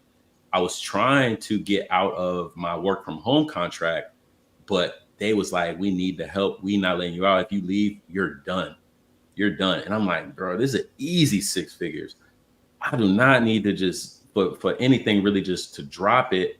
So I was, you know, eventually at some point during the show, I asked, you know, hey, I need to get out of here. Like, you know, it's all good. But they was like, hey, man, we're going to link you up with a doctor. We're going to get you somebody who can write you a note. And so at the last, like, I want to say the last week, I actually, you know, had a month leave that I was able to get off away from work. And, but I was just using that money really to just put into, you know, stocks, crypto, you know, trying to look for other, you know, housing properties to purchase. And so it's really hard to get off of that, that mindset. When it's like I said, when I've seen $1,500 a day, you know, if I've seen that, it's like, you know, it's like, oh man, it has to be something amazing for me to get off my, you know, to pivot from my mindset. You know what I'm saying? Like, so to me, it is freedom. Security, money, like I said, doesn't mean anything to me. It really doesn't. Like you think I'm talking about it or whatever. I'm really using it as a tool. And so, I incorrectly use the word money, right? Because I think when I use money, I'm talking about I'm talking about financials, right? But let me change the word to financials to help. Okay. When your financials are not right according to what you deem to be a good financial setup, you can't emotionally give output. That's right. That's what in a sense you were saying, right? Yeah. Which then. So just want to super clarify. It's not about how much money. It's never about how much money. It's how you're getting the money. So there's a quadrant of how to get money. And so the quadrant is like, if you're an employee working for money, that's the hardest way to make it. Hardest way to make money. If you're, you know, self-employed, it's even harder. You know, I had both of those going on, you know, pharmacist, you know, business owner owning 2 businesses at the same time. You know, those are tough. But I've been in a position on the other side where it's been business or investment. So if you have a business, meaning over 500 people, I've actually run a company with I run a company with over 700 people before. You know, that was the time when I was, you know, that was my marketing business. I've run, you know, a company with 400 people. I run a company with 200 people. These are different entities. You know what I'm saying? But that's not even the top level, because you still got to manage people and deal with those energies. You know what I'm saying? But the best way to make money is through investments, through your ideas, and so my goal is always to have those going to where they're ideal. So my goal during 2023 was to pour all of my business, all of my my self-employed, my employed, and my business money, and pour it into investments. I'm trying to get just boom, boom, boom, boom, boom, because the market is down and it's the best time to buy, because it's going to recover. And so a lot of times you hear me say, oh, I won't be ready for a year. It's because my businesses were not running on their own yet again. And I was still having to cover for my employees. Like I had one person who got one of my best, like one of my businesses is very intensive, the photography business. And, one of my best employees got messed up in surgery, like their liver got hit in surgery. So she was out, and she had just went out when I had just started the show. So I'm like, crap, like, I got to fill this big void. So I'm showing up to work, but I'm also training other people, because we had like Essence coming up. So the show was I was on the show for a month, less, like really 30 days. So it was like June 3rd to like July 2nd is from my first day there to the last day, not including the reunion.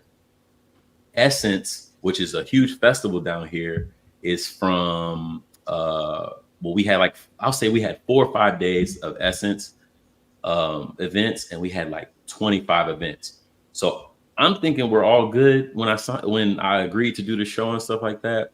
I'm like, okay, well, my girl, she gonna handle a lot of stuff. We're gonna be good. She gets taken out, and I'm like, I'm scrambling because we still gotta close the contracts, and then I gotta find people to implement them. So like, I really only shot, I'll say, or helped out with like 3 or 4 of those events in the 25 events in 3 or 4 days, because I had people working for me. So when you're seeing me like texting people, and she's like, who are you texting? Like, I'm trying to get shit going, so I don't have to be there. You know what I'm saying? So, because that's my freedom. My freedom is having a team, having investments, pay for my lifestyle. And so that it really is freedom, but you have to think about it in the right way. You have to structure your finances in a certain way. And so I was just going through it. It was crazy. I'll say that period of time, 2023 was absolutely wild for me. I'm in a much better space now. My team is very strong. The crypto has bounced back. It went from 15,000. Remember, it went from 70 to 15. While I was working, grinding. Where we at now? It's 45, 47. ETF, Bitcoin ETF just got approved today. Like, beautiful things are going on with those investments. But when the girls were here, they was in vacation mode. They was in straight vacation mode. So we was like you don't get to see it, but we was turning up, man. We was turning up. Like, I used to, like, I'll say the first day, me and Z communicated and hung out or whatever. But then by day 3, I was taking them out. And then the very next week was her birthday. So we were out 3 nights in a row before production decided to throw that party. You know what I'm saying? And my so anyway, I won't go too deep into it, but like, I'm like, y'all late. We already did this. Like, Zadie was asleep at one of the lounges we were at the day before her birthday party. She was like, we had wore her ass out, and she was just like literally, I got the club owner and like some other bosses over here that I'm cool with. They over there looking like, cause she over there. It's funny because Camille calls her out on that stuff too. Like, she'll fall asleep anywhere, but we wore her out. We was having fun. And so like, I know how to party. I know, spending money is not a big deal, whatever, to me, because of how I think about money. And like, my goal was to buy more assets. So spending, $1,000 going out or a few $100s going out, few nights in a row is like, damn, I could have bought, a 0.1 of a Bitcoin, and that would have been looking real nice right now. Like, that's how I'm thinking. And I'm just like, am I passionate enough about these people, about the process, about this person, to abandon my freedom that, the freedom that I align with. So, I mean, would you stop, doing YouTube for a week, just to see about a relationship? Would you? I don't know. I mean, I'm sure you make, a decent living, and each video that you make adds to your residual income. So you got to make that decision, and it's not always easy, when you're trying to feel somebody out. You know what I'm saying? So that's where I'm at with that. It's quite interesting. I wanted you just to, I know some people wanted me to interject, but I like to observe. And the question was from an emotional standpoint. Mm-hmm. So the question actually wasn't really about money. It's about what it does to you emotionally. Yeah. You took a good 5 minutes to explain financial aspects. Yeah. That's my problem. You've actually avoided getting emotional. The question was to be about emotional aspects. Mm-hmm, mm-hmm. I mentioned it so we can discuss about how money affects the emotional aspect for you. Right. In that space, when we did that, you actually took a complete detour from that question to teach a seminar for a few minutes, which was really good. But I'm gonna replay it. I'm gonna replay it. I'm gonna replay it and learn. But actually, what you actually did in that moment is that you actually deflected from actually getting deeper into the question. The question was about how you are affected emotionally when we're talking about money, and you actually ended up teaching something to us, which was great, right? But it doesn't help with the maintenance of a relationship, right? That's my problem. And so in that moment, and I don't think you're doing it on purpose. I don't think you were trying to deceive me. I don't think you're trying to, get one over me. I don't think that's what it is. I think literally when it comes to emotions and get into that space, Cam, you don't do very well. You don't. You find a way around it instead of getting deeper into it and actually leaning into it. You actually go away from it, which is why when I asked you earlier on, how were you affected by your parents' split? And you said to me, I wasn't really affected, you know what I mean? Apart from that, I get to choose where I go to on Christmas. And I knew that wasn't an honest answer. Because honestly, what you're presenting to me is as a result of what you're seeing when you were a kid. When people split as a parent, when you saw them together and you see them split, it affects you big time, right? And so when you are now coming to the emotional aspect, which is why I said about being dismissive, avoidant, when it comes to emotions, that is where you struggle. Hence why when you told us about the most impactful relationship, that person really impacted you. You really care for that person.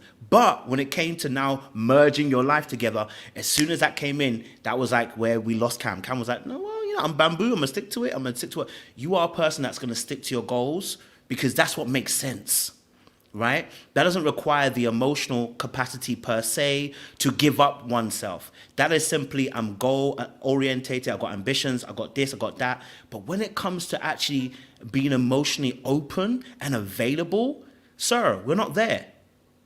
We're not there because we're dodging it, right? And that's why I asked, are we afraid of something? Because the question was really about so here's the question. You can't be emotionally capacity. Yes, go on, Kat. How could I more directly answer that question? Because I'll agree with you and say that I do have a problem. I don't even call it a problem, but just, I guess I lean into, I get passionate about freedom.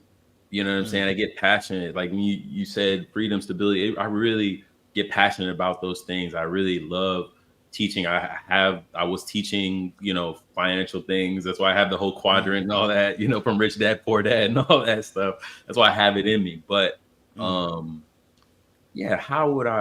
could I better answer your question? I think you may need to take some time and lean into yourself in terms of how you actually feel, right? And sometimes that takes a little bit of time, right? Because we're used to being able to, for instance, I have a habit of talking about relationships and psychoanalyzing people, right? As you can be aware right now, you're getting that from me, right? And then when I get into relationships, I can sometimes psychoanalyze the relationship. And I'm thinking to myself, this is the same way you do the teaching on the financial aspect. I do the exact same thing by psychoanalyzing, because that's my skill, that's my thing, and that's also what helps me navigate life, by psychoanalyzing, right? It is my comfort. But when it comes to people now trying to expose me emotionally and trying to make me open, is where we have a struggle, right? Because then I have to start leaning into something that previously I wasn't given. Because as a young kid, like I said, although I had both parents in the household, I wasn't given that ability to emotionally express myself per se. Not with my dad anyway, per se, right? The household wasn't like that. So unfortunately, I lost that ability to. I learned to turn that off in order to survive. And so I became somebody who was dismissive and avoidant of the emotions, because that would mean having to relight and reignite something that was turned off a very long time ago. And that takes a lot of energy. It is tiring. And I don't even know how I'm going to fully even turn that on, because I haven't had to turn it on for a very long time. So being open and being vulnerable now becomes something that, actually, why do I need to do it? I've survived this long. I've been successful. I'm killing the game. I'm making money. People love me. People care about me. Why do I need to change? Right? Until you get to a place where you're having to show love to somebody and be in a relationship with somebody, that then at that moment you start to realize how inadequate you actually really are when it comes to emotional aspects. So you can always be the greatest person that will turn up. You'll be the person that when they need you, you'll be there. If something crazy happens, Cam is gonna be Superman. But on a day-to-day basis, turn up emotionally, it's gonna be a problem, because you're gonna ask to pull something from me that I'm not used to doing on a daily basis. Communicating and showing a vulnerability where I'm being open about how I feel and my thoughts and my feelings. That's very difficult. So that's why when I asked you the question and you took the tangent, I understood it, and I wanted you to finish. Some people in the audience didn't get it, but I understood it because I know that feeling. It's like I'm answering the question, but I'm answering from a perspective of, when I'm looking at it, this is how I see life. And I'm saying, unfortunately, when you do that, you alienate the person who's in that relationship with you, because they're asking an emotional question and you're responding with, how do I say, one might dare say a more logical answer, right? A less vulnerable answer. And so that, for me, is what I was looking at. I was like, wow, okay, I can see it in action. While people are telling me that I'm psychoanalyzed too much in a relationship, that's what it looks like. This is what it looks like. That's interesting. I don't know. I will. If somebody asks me, like, did you ask me how I felt? Like, because I think we just started talking about freedom versus, stability and how that affects you in a relationship. And I thought I answered it, meaning when and tell me if I'm wrong, but when I have everything situated financially, or it's really not finance. Like I said, I can make a lot of money one way or another, whether it's, me being very, very busy or me delegating. And so when I'm not delegating as much as I should, I am super, super focused on that. And so I love when somebody can help, just make everything easier, and it's just much, I feel loved then. I feel connection. I feel understood, versus somebody on the other side, or when I'm on the other side and I'm working really hard, and somebody wants to take me away from that, I won't feel understood. I won't feel valued and things like that. So maybe that's more of a better answer for that. You want to use those terms, understood, validated, versus me just preaching and like talking about money. Is that accurate? Is that more along the lines of what you were like looking for, or I think I was highlighting how for you, you can feel your best emotionally when you feel like you have your financials in a particular way, whether that means it's working for you a different way or whatever. You can give your best when that is in order, which for most men, in some regard, that is part of it. But the way that you described it and the way that you went and on a tangent also told me that the question was an emotional one, and you responded with the financials aspect. Yeah, I got deep. I'm saying that I got emotionally. Tapped in. I'm emotionally aligned with that direction, and so I will say that like was a lot of my problems with past relationships. I kind of said that with that one when I talked about the New Year's Eve, and I was talking about goals, but she was worried about us. You know, even though she didn't say that, she's looking at me like, is he gonna say it? Is he gonna say like, let's get the house, like let's do this? Like, and I was not thinking about that at all, and I didn't think it was a big problem until it was revealed to me. Why weren't you thinking about it? It's a good question. Well, I think I answered that before too, that I kind of saw our paths diverging. And so maybe I just wasn't sure about it. And therefore I didn't make the choice to bring it up or talk about it. I just wanted to talk about what we was going to do so that we could be balling out of control. And then take some, have some fun times together and do things like that with those assets and things like that. So, I think I personally need to maybe detach away from that. And that has to do with me trying to build a team and things like that. Because a lot of people depend on me at this point.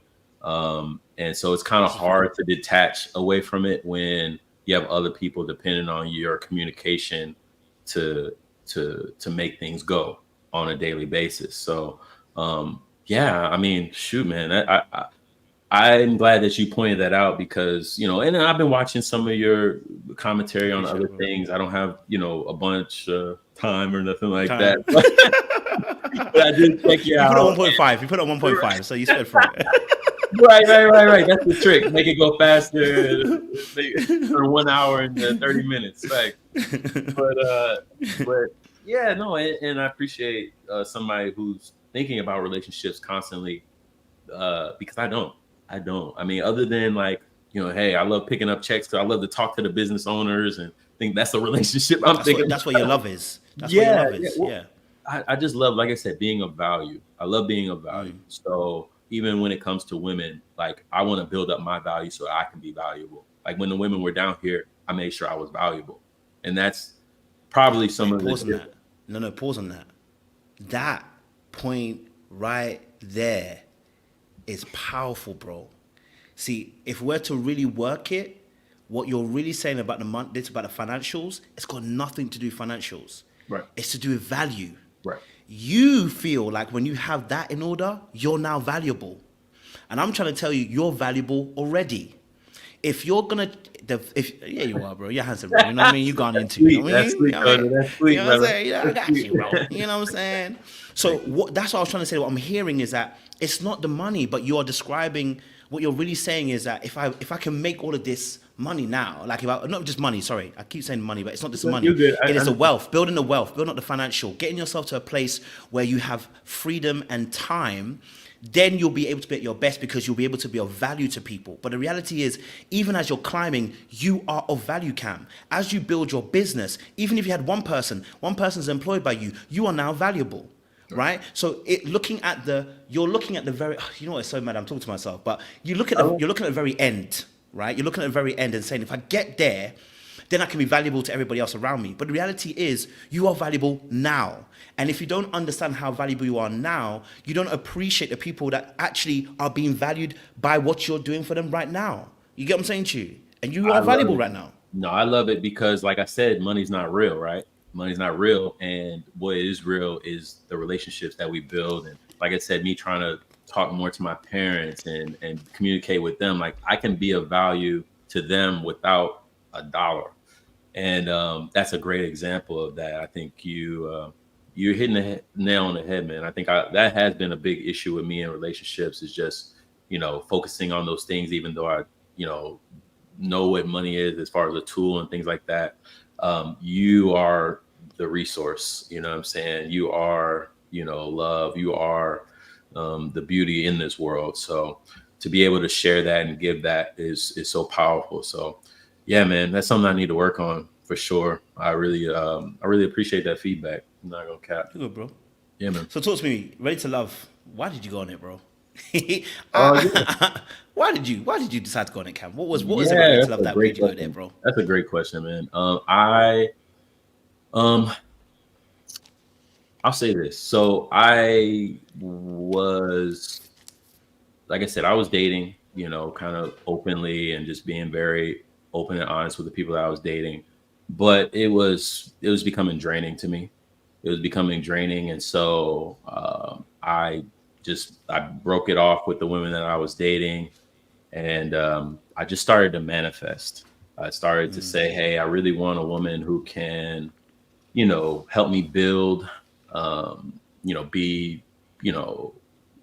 just be something where we can grow. I really was like, man, I need one woman that's going to hold me down. I need one. So I said that, was manifesting it. Then a month later, after the manifestation started, I got a call. I got a call from an agent. This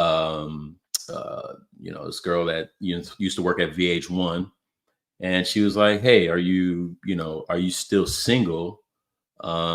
We have an opportunity. And I'm like, yeah, I'm single, like what you got going. And they told me it's Ready to Love. I personally don't watch reality TV. So I had to kind of like check it out. They said it was Ready to Love, an all-star version. So that's what they told me it was. I didn't know. It's an all-star version. They said that. That's what they said. But I had no clue what they meant by that. Yeah. Cheeky. That was the verbiage and they never said the name of it, the show. They kept using code names and stuff like that. But I just thought that's how everything goes. So they said that it was Ready to Love, but it was an all-star version. And I was like, okay, but y'all gonna be in New Orleans, cool. Like, so I'm, really thinking it's gonna be, people that are in New Orleans that, just that are at a certain level and that, are ready to, intermingle. Or people that are moving here that are ready to, build something. Really, that's really what I was thinking about. And so, I'm told Emily, hey, I'm actually kind of busy though. Like, what's the schedule like? They're like, oh yeah, you can go home at the end of the day. It's not going to be that big of a deal. Like, we'll work around your schedule, all that kind of stuff. So I was like, I'll tell you, this is what I got going on. Like, my 2:30 to 9. I got a few other things I got to do on the weekend, but, we should be able to make it work. So they was like, all right, cool. So you go through the process. I think they give you like 1, 2, 3, 2. They give you 2 interviews, a psych test, and then another evaluation, right? And so the first 2 interviews, I already knew it was going to be a problem because they tried to book it during times that I was working. And I was like, okay, well, let's just move it later. And they was like, oh, okay, dragging the feet, but we end up getting those done. And so that's pretty much why I was manifesting, and an opportunity came about.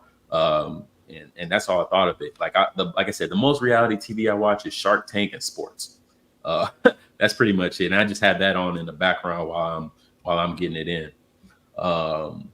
So anyway, we get to when and honestly, I'm in the industry. Like, I work, with a photography team, videography team. I've been shooting myself for a long time. I was just curious, honestly. At the same time, I was open to love and find somebody to build with. But I'm not thinking I'm going to be on this show for a long time. Most of these things are just pretty quick and whatever. And so I wanted to see what the production was like. I wanted to just experience it. I mean, I remember when I used to watch reality shows, this is going to age me. I remember Real World, Jersey Shore, you know what I'm saying? And then, and I really haven't watched much since then. I didn't watch none of that. Survivor, I didn't watch none of that. But, I did check out, like, I didn't really watch any episodes of Ready to Love. I just watched a few clips on YouTube. I'm like, oh yeah, there's a bunch of people in the house, probably some hot girls, you know what I'm saying? I can maybe find somebody that's probably going to be educated, ethnic and beautiful. And so I'm like, man, let's go. So let's try it out. And I didn't know what the hell was going on until I showed up in that thing. They even told me to dress like sporty casual for my first day. And I'm like, you tell me what sporty casual is. I don't know. So the communication was always kind of weird. They told me to block out 3 days for the first day that I was going to film. They didn't contact me on any 3 of those days. They actually contacted me the day after to show up and film. And so I'm like, all right, like, let's still try to make it happen. I had actually agreed to work in the pharmacy that day because the pharmacy owner was going out of town. So she needed somebody to cover on a Saturday from 9 to 2. So I was like, I had already obligated to that, and they're like, oh, well, hey, we got a call time for 3:30. So by the grace of God, it kind of aligned. But that day, that first day when I showed up, I think in the white stripes or whatever, it was a very, very hectic day for me. Very, very hectic day. But made it work, and I was there. So obviously, just to clarify, because I think the audience will take it left if you don't clarify it. Just a real quick answer. When you mean, what do you mean by ethnic? Because they're going to tear you a limb if you don't. What do you mean? Beautiful black women. Okay, just wanted to make that There's clear. gonna be some beautiful black women on there. Okay, fantastic. So once you get on the show, you get on the show. The premise of the show is slightly different. The time schedules are definitely out there. They're not as what they said it was, which is consistent with what most people have said. So I'm not gonna say there's nothing inconsistent in what you said there. Okay. Obviously, from your perspective, obviously you are part of the lineup of the men that when the ladies look at, right? So you know when was you not part of that lineup? Oh wow.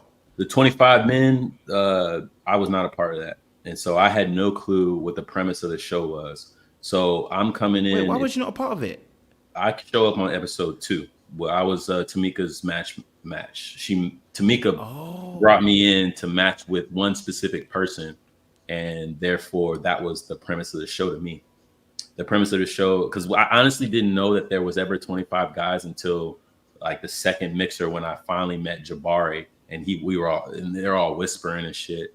And he said something like, yeah, I was, 25 guys. I went out with this girl and that girl. I'm like, I didn't even know we could go out with other girls. Nobody explained this to me. I didn't know what really was going on. It was 4 guys. It was me, Maurice, tall guy, and another guy who had another little suit on, another principal or something like that. Everybody's names. Marcus or something. And then and we just all walked in, and I didn't know what we were walking into, and we walked in up into the stairs and go into the house, and the women are all sitting there in cocktail dresses, beautiful as ever. And I'm like, why y'all tell me sporty casual? And they over here in these cocktail dresses. They look, I'm super underdressed. Like, y'all look good. And it's funny because when I first walked in there, the girls, or when we all walked in there, the girls, like, I remember Zadia, she went over and all the girls start laughing. And I'm like, oh, damn, I wonder what they're laughing at. And I thought it was because me and Zadia had met before. Me and Zadia had met 5 years prior. Wait. Cameras. Wait, Cameron. The universe, God, everything works in a mysterious way. Cameron, what are you telling me? God works in mysterious ways, brother. Wait. What do you mean you met 5 years ago? What you talking about, Cameron? And in what capacity did you guys meet? Yeah, so it's crazy. I told production this and everything, and it just got cut out, everything like that. So what happened was I guess one of her line sisters booked me for a photo shoot. And when I was doing more photo shoots, and it was 13 women, and Zadia was one of them. And so, actually Zadia spoke to me like, oh, you're attractive, but I don't really like meeting people that way, like through my work. So we didn't really we exchanged numbers or whatever, but we didn't really talk or do anything. She lived in DC. I wasn't really going to do anything with that. I really don't foster long distance relationships like that. Unless you're going to be like where I'm going to be already, like Atlanta or something like that. But, I thought that's what she was saying. Like, dang, I know this motherfucker. I know this dude, or something like that. But they was laughing at my outfit. They was laughing at what I was wearing. And I'm like, oh, that's funny. Because I had no clue what to wear. I just threw something on that's really chill in New Orleans. It was hot as hell that whole time that we were filming. It was so hot, 100 degrees, 106. It feel like, oh my God, it was crazy. Hold on. You don't want me to skip over that? Back. I don't want to skip over it. You knew you ain't gonna get away with it. You knew you ain't gonna say it and get away with it. I need to know. Okay, I need to know. I know you don't like meeting people that way. I know you don't. Okay, which is fair, and I respect that. Okay, but I need to know first initial impressions because that impression is going to be slightly different to when you meet her on the show. So, what was your first initial impression when you met her at your job? I thought she was attractive. She had a nice shape, gorgeous chocolate woman.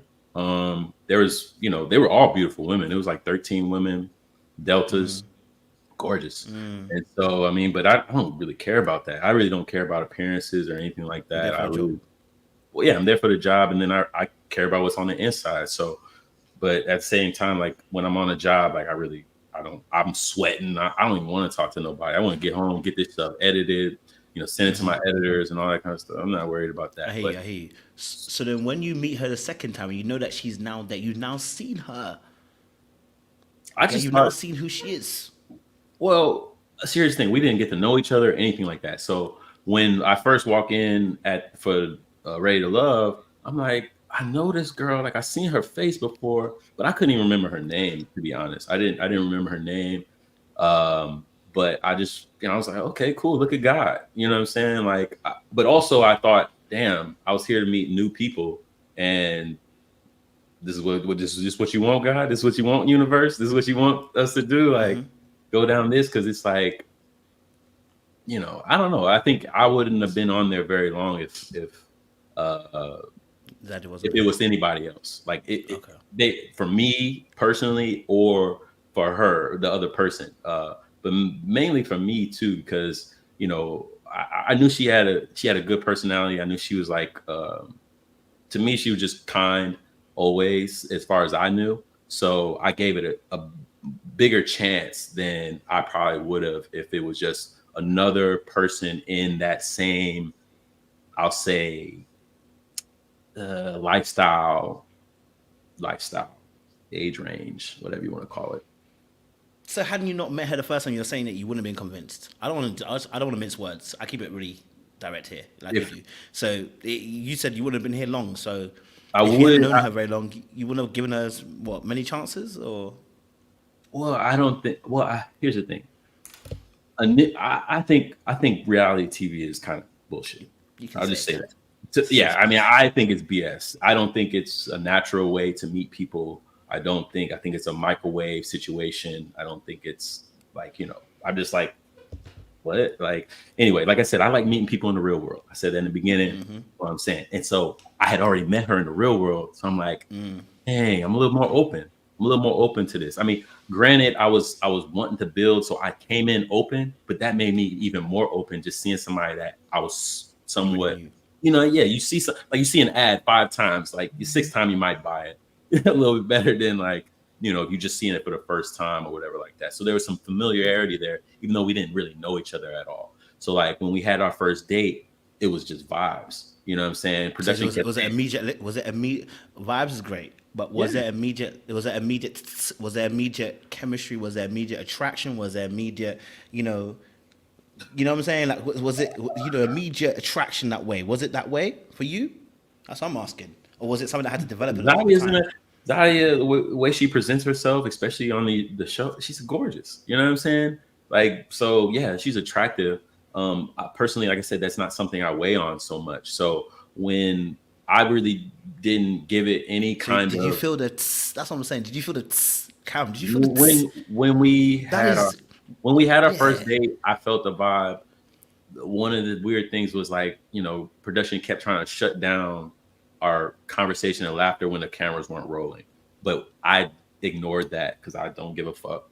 And so we just kept joking and having fun and like really talking, and like, even when they would cut and they'd be like, hey guys, stop, and I just be like, whatever they talking about, and just continue to. And I think production kind of got tired of me too, because I was kind of a rebel in a sense. And so I dropped a lot of gems on the show and things like that. They cut all of that out.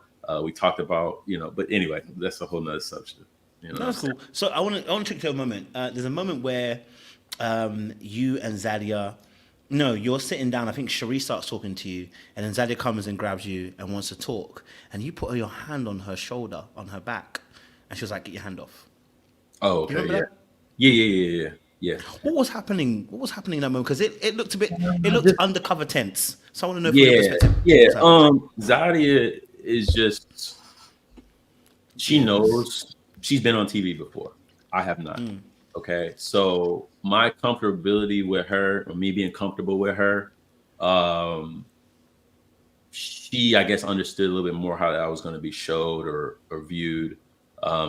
Just because I'm just really warm and like I'm, touchy, like I love hugs and all that kind of stuff. So yeah, so I mean, off camera, I think she's a different person.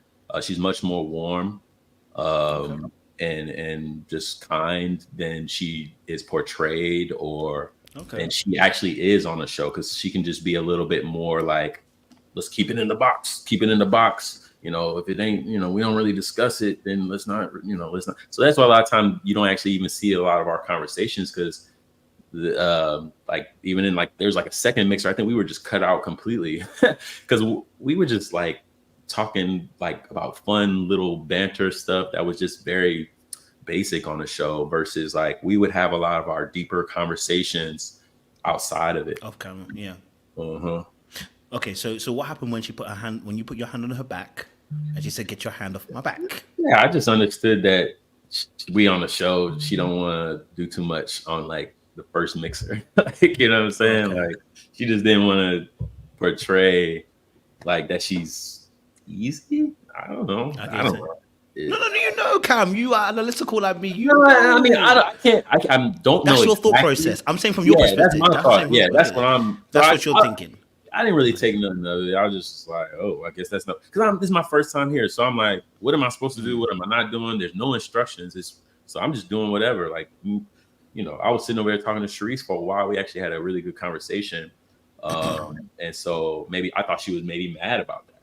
You know what I'm saying? It was a few different things, but I was just like, okay, well, here we go. I feel like I'm going to the principal's office. That's actually kind of, every time they took you to the side, like to have that little moment where you're my keeper or not. Like I didn't really know what we were doing, but yeah.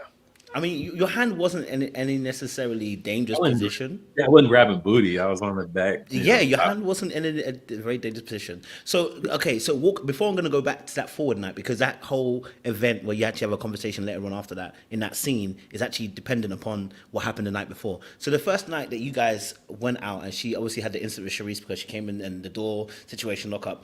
You guys were chilling the first night.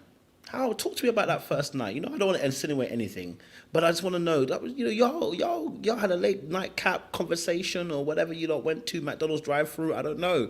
What was that night about? What did you guys, get up to? Just from your perspective, what was that like? Was it a good conversation, fun?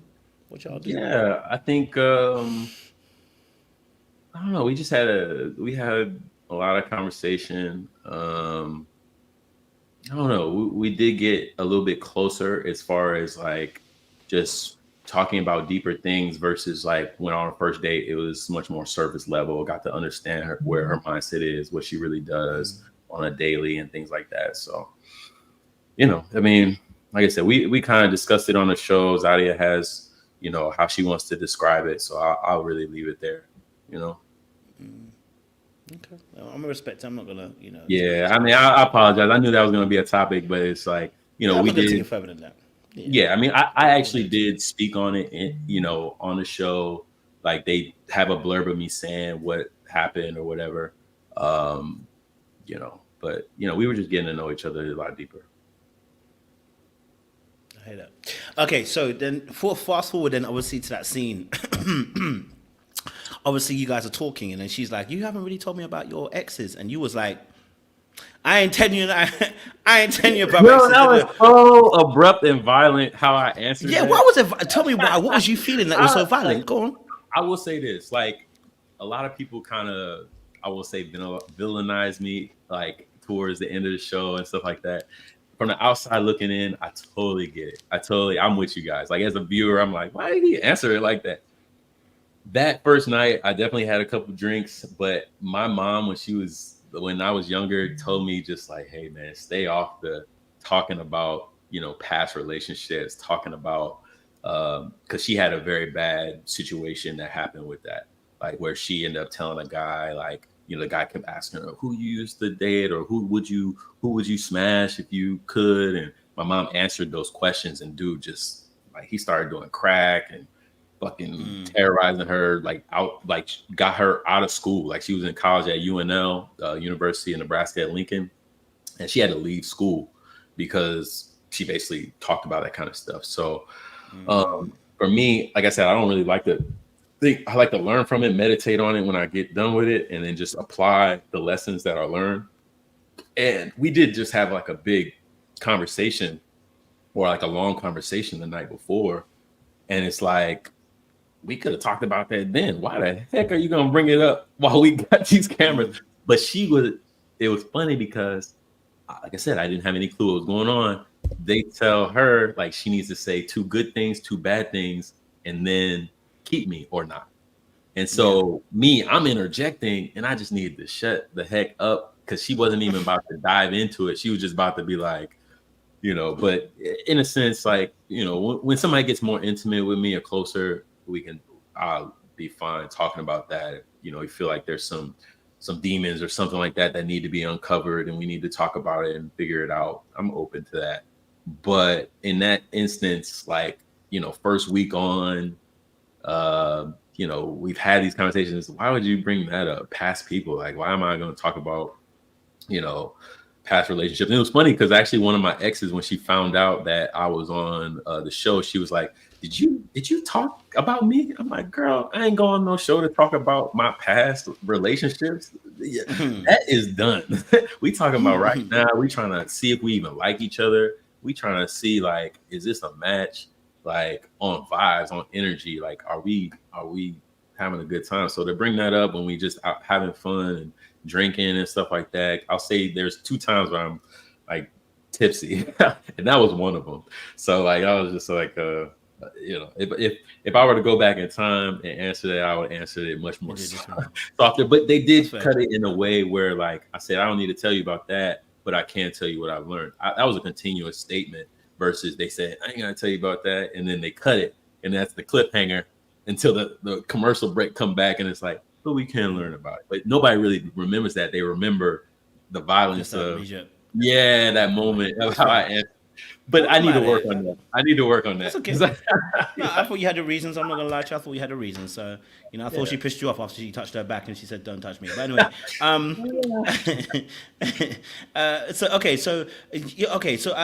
what? Okay, let me ask this question. What is it about Zadia that you liked? Because you decided to go on several dates. Well, actually, let me explain to that back. You were trying to get out of that for several times. But what is it about Zadia that you liked? You weren't trying to get out of it. You were. What is it about Zadia that you liked? Well, I was. Tell me. Funny because apart from how she's a baddie. Yeah, Zadia is driven. She's has a great head on her shoulders. She's super smart. I'm attracted to intelligence. Like I said, when I gave her, when we did talk about stuff that was going on with me, she would be solution oriented. You know what I'm saying? So I really, a beautiful face or a beautiful body, that's, but if I can bring problems to you and you help me solve them or give me an idea and I'm like, that's out of the box, and man, that'll really attract me to somebody. And so that was where me and Zadia was. I really just appreciate her mind. I don't think she likes to hear that so much. She loves to hear, you're so beautiful. But to me, that just doesn't weigh anything. Do you struggle to say someone's beautiful? In honesty, to the person, I'm not a person. Do you not like saying that as much? Like, I'm just not a person who's just like, oh, you're beautiful. Oh, you're beautiful. Oh, you're so hot. Oh, I'm just not that guy. I mean, I'll give you a Have women complained about that in the past? They don't say enough. Yeah, they do, don't they, Cam? You say yeah. They do. I know they go. Yeah, they do. I mean, like I said, the women I'm attracted to, it's not really. It's more of a mental thing anyway. So I don't think that's a big thing. But I've heard that. I've heard the emotional conversation thing. I'm not good at that. I've heard that, in the compliment stuff. But I compliment via actions and just doing stuff for you and all that kind of stuff. I don't really, like I said, I'm not a verbal. Yeah. I'm not vexed at it. Okay, cool. So clearly, obviously, she got some great qualities that you like. Okay, you said you're you said how beautiful she is. I haven't heard, I don't know. I want to answer. Were you attracted? Not that you found her attractive. Were you attracted? Because that's the difference. We can all see someone and say, "Yo, you're a good looking person. You're a fanciful person." Were you attracted, Cam? Short Yeah, answer. yeah. Surface level, I was attracted. Yeah. Okay, so physically you attracted. Fantastic. Okay, so at what point, Cam? At what point, Cam, does this situation turn left? Because at some point, something happens, Yeah, and the Cam birthday keeps party. telling us, I ain't got time, but Yeah, I'm going to keep showing up. the birthday. Okay, what happened at the birthday, sir, from your perspective? The birthday. Just making it a huge deal. It was the second week, and it was just a huge deal. And I'm just like, I don't know if I need to be taking this much time away from what I'm doing. Like, you know what I'm saying? I'm building something really amazing here. We got some stuff revving up, and I didn't expect to be here this long, but the birthday, like, we literally hung out and partied. Like, I took a bunch of the girls out for Zadi's birthday, 3 nights in a row, just making it special for her. But then, and it wasn't that part of it. Like, that was fine. That's her gift. I wanted to turn her up, show her the city and things like that. I have a lot of connections, so I'm able to, plug them in places where they would never have gone, or the people they would never have met, certain bosses and things like that. So, I enjoyed doing that. But my problem was with production and how they portrayed her actual birthday day, because we did talk about what time to start the party. And my job, because of, I had been taking days off to film, they were like, hey, Cam, we about to need all hands on deck. Another day, we have disciplinary actions. And so I couldn't take a half day. I couldn't take a full day. Not because I needed the money. It's just because, I wanted to keep that relationship positive with my job. And so the day I was supposed to work a 2:30 to 9 shift, and they're like, hey, we're thinking about throwing Zadia a party. We're going to do it at 7 o'clock. And I'm like, hey, guys, can we push it back? Can we do 9 o'clock? And I'll get there probably at 9:30. I need to shower and do some things before I get there. And they were like, no, it'll be okay. It'll be okay. Don't worry about that. Like, just get here when you can. And then they proceed to make a big deal out of it, because I told Zadia. Yeah, Zadia knew I was coming late. She told them that I was running late, but then they made it seem like she was just waiting there for me, and she had no clue when she had other keepers there, or not other dates there. Like, they didn't show her other date. They had Darius there, but they completely X'd him out. They just had it looking like she was just alone and crazy. And it's funny because I thought about sending a photographer just to like be there for me. But I didn't know how that was going to go over and how production was going to, allow that. Yeah. And it was just another added expense or whatever. So I just was like, let's just hold off on it.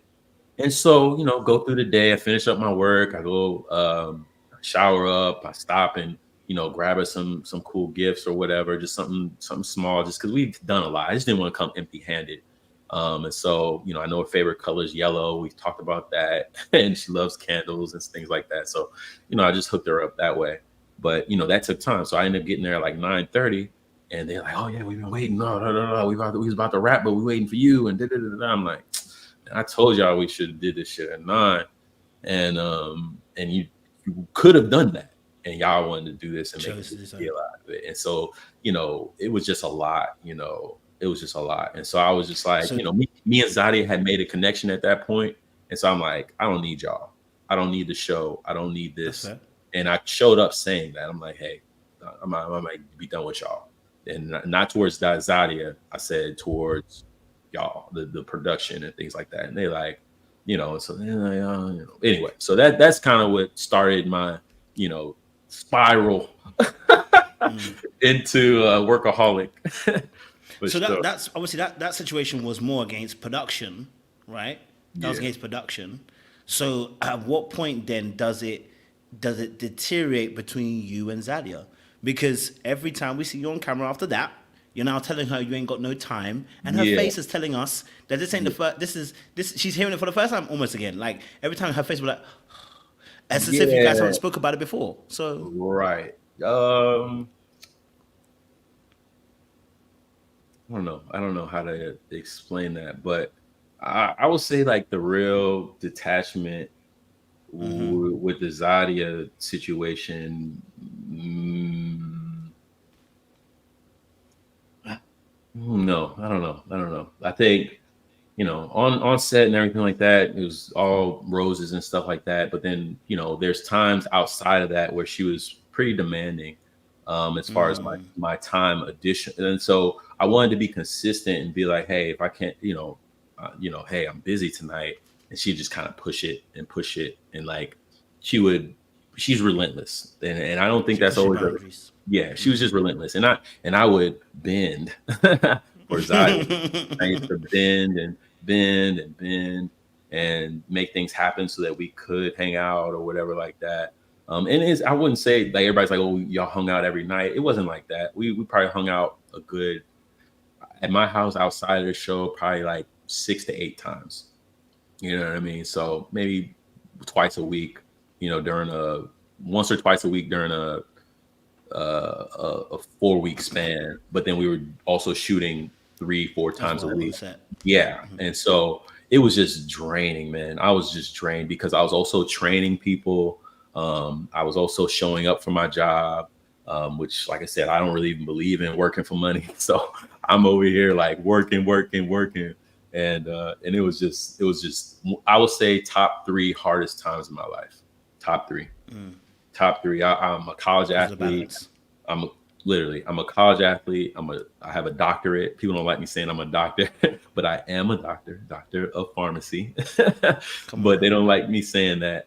But I'm fulfilling all these roles and then trying to court somebody that I'm trying to see if it's going to work. You know what I'm saying? So it's just like, man, it just was like, you could see it on my face during the show. Like at some point I looked fucking stressed, man. Yeah. And I was just like, wow, I'm wearing it. I'm wearing it on me. Yeah. I was wore out, bro. Like, cause I mean, shoot, I remember the date where we had the glass breaking thing. I was kind of hungover. Like we were doing a lot of other stuff too. Like I'm saying, like I'm seeing her but I'm also taking the girls out every once in a while. Like it was just a lot, man. So that kind of, we had a lot of conversation outside of those moments that were fine. But then like production would put up this little thing like a phone or something so that Zadia could see, but I couldn't see. And then she would try to progress our relationship. And I'm like, it's the first month. And I'm like, I don't know what we're like yet. I don't know yet. Like we having fun and stuff like that. But is this something that we can build a real longevity when I didn't have the mindset that I was coming in here looking for a long distance relationship? You know what I'm saying? So I didn't have that mindset. I never, like, if they asked me, hey, is long distance a deal breaker? I would say, yeah, like instantly. But then I came in and I saw Zadia. I'm like, okay, universe. Okay, God, this is what you want me to do. You want me to see what's up with this? Because it wouldn't have been a real chance if we got to a birthday point and it was somebody else. Like I just been like, but Zadia, definitely her energy, her positivity, her kindness, like it kept me there. She kept me there. Production was about to run me off. And and I was very frustrated with them. Sometimes I'd be texting one of them and then the next day they'd be like, oh, did you get our email? I'm like, yeah, we got a call time in an hour. I'm like, no, I ain't get no email, man. We was texting. Why would I expect an email when we texting? And that was last night at 10 p.m. And you ain't say nothing about that. And you talking about be here at 1 and you telling me at noon. And so I'm like, y'all crazy. Like, I'm like, so sure, I gotta get my, it take me a little bit to get my hair together. I gotta take my shower and have this crazy hair. Like my hair looks. It's funny because there's a lot of comments about like my hair. I really didn't know what I was doing with my hair. I was trying to go for Goku. You know what I'm saying? I wanted the Goku look. It looks a little different because I've had it twisted. I never had it twisted before, but I washed it every day. And Zadia actually told me I'm not supposed to do that. But my hair gets, I don't know. I just, for some reason, my hair be fine. But I used to wash it every day. So every day before the shooting or whatever, I wash it. I used to take 3-4 showers a day because in the summer in New Orleans, you have to. It's hot.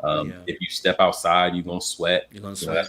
That's why I have a sweat rag, because I didn't want to look at like your boy in the yellow at the birthday party. That boy was sweating. That boy was sweating. But I sweat like that too, and so I'm like, I rather y'all look at this rag than look at me look like freaking like I'm on the hot suite or some shit like that. So yeah, I mean, but my hair, I was going for Naruto, Goku.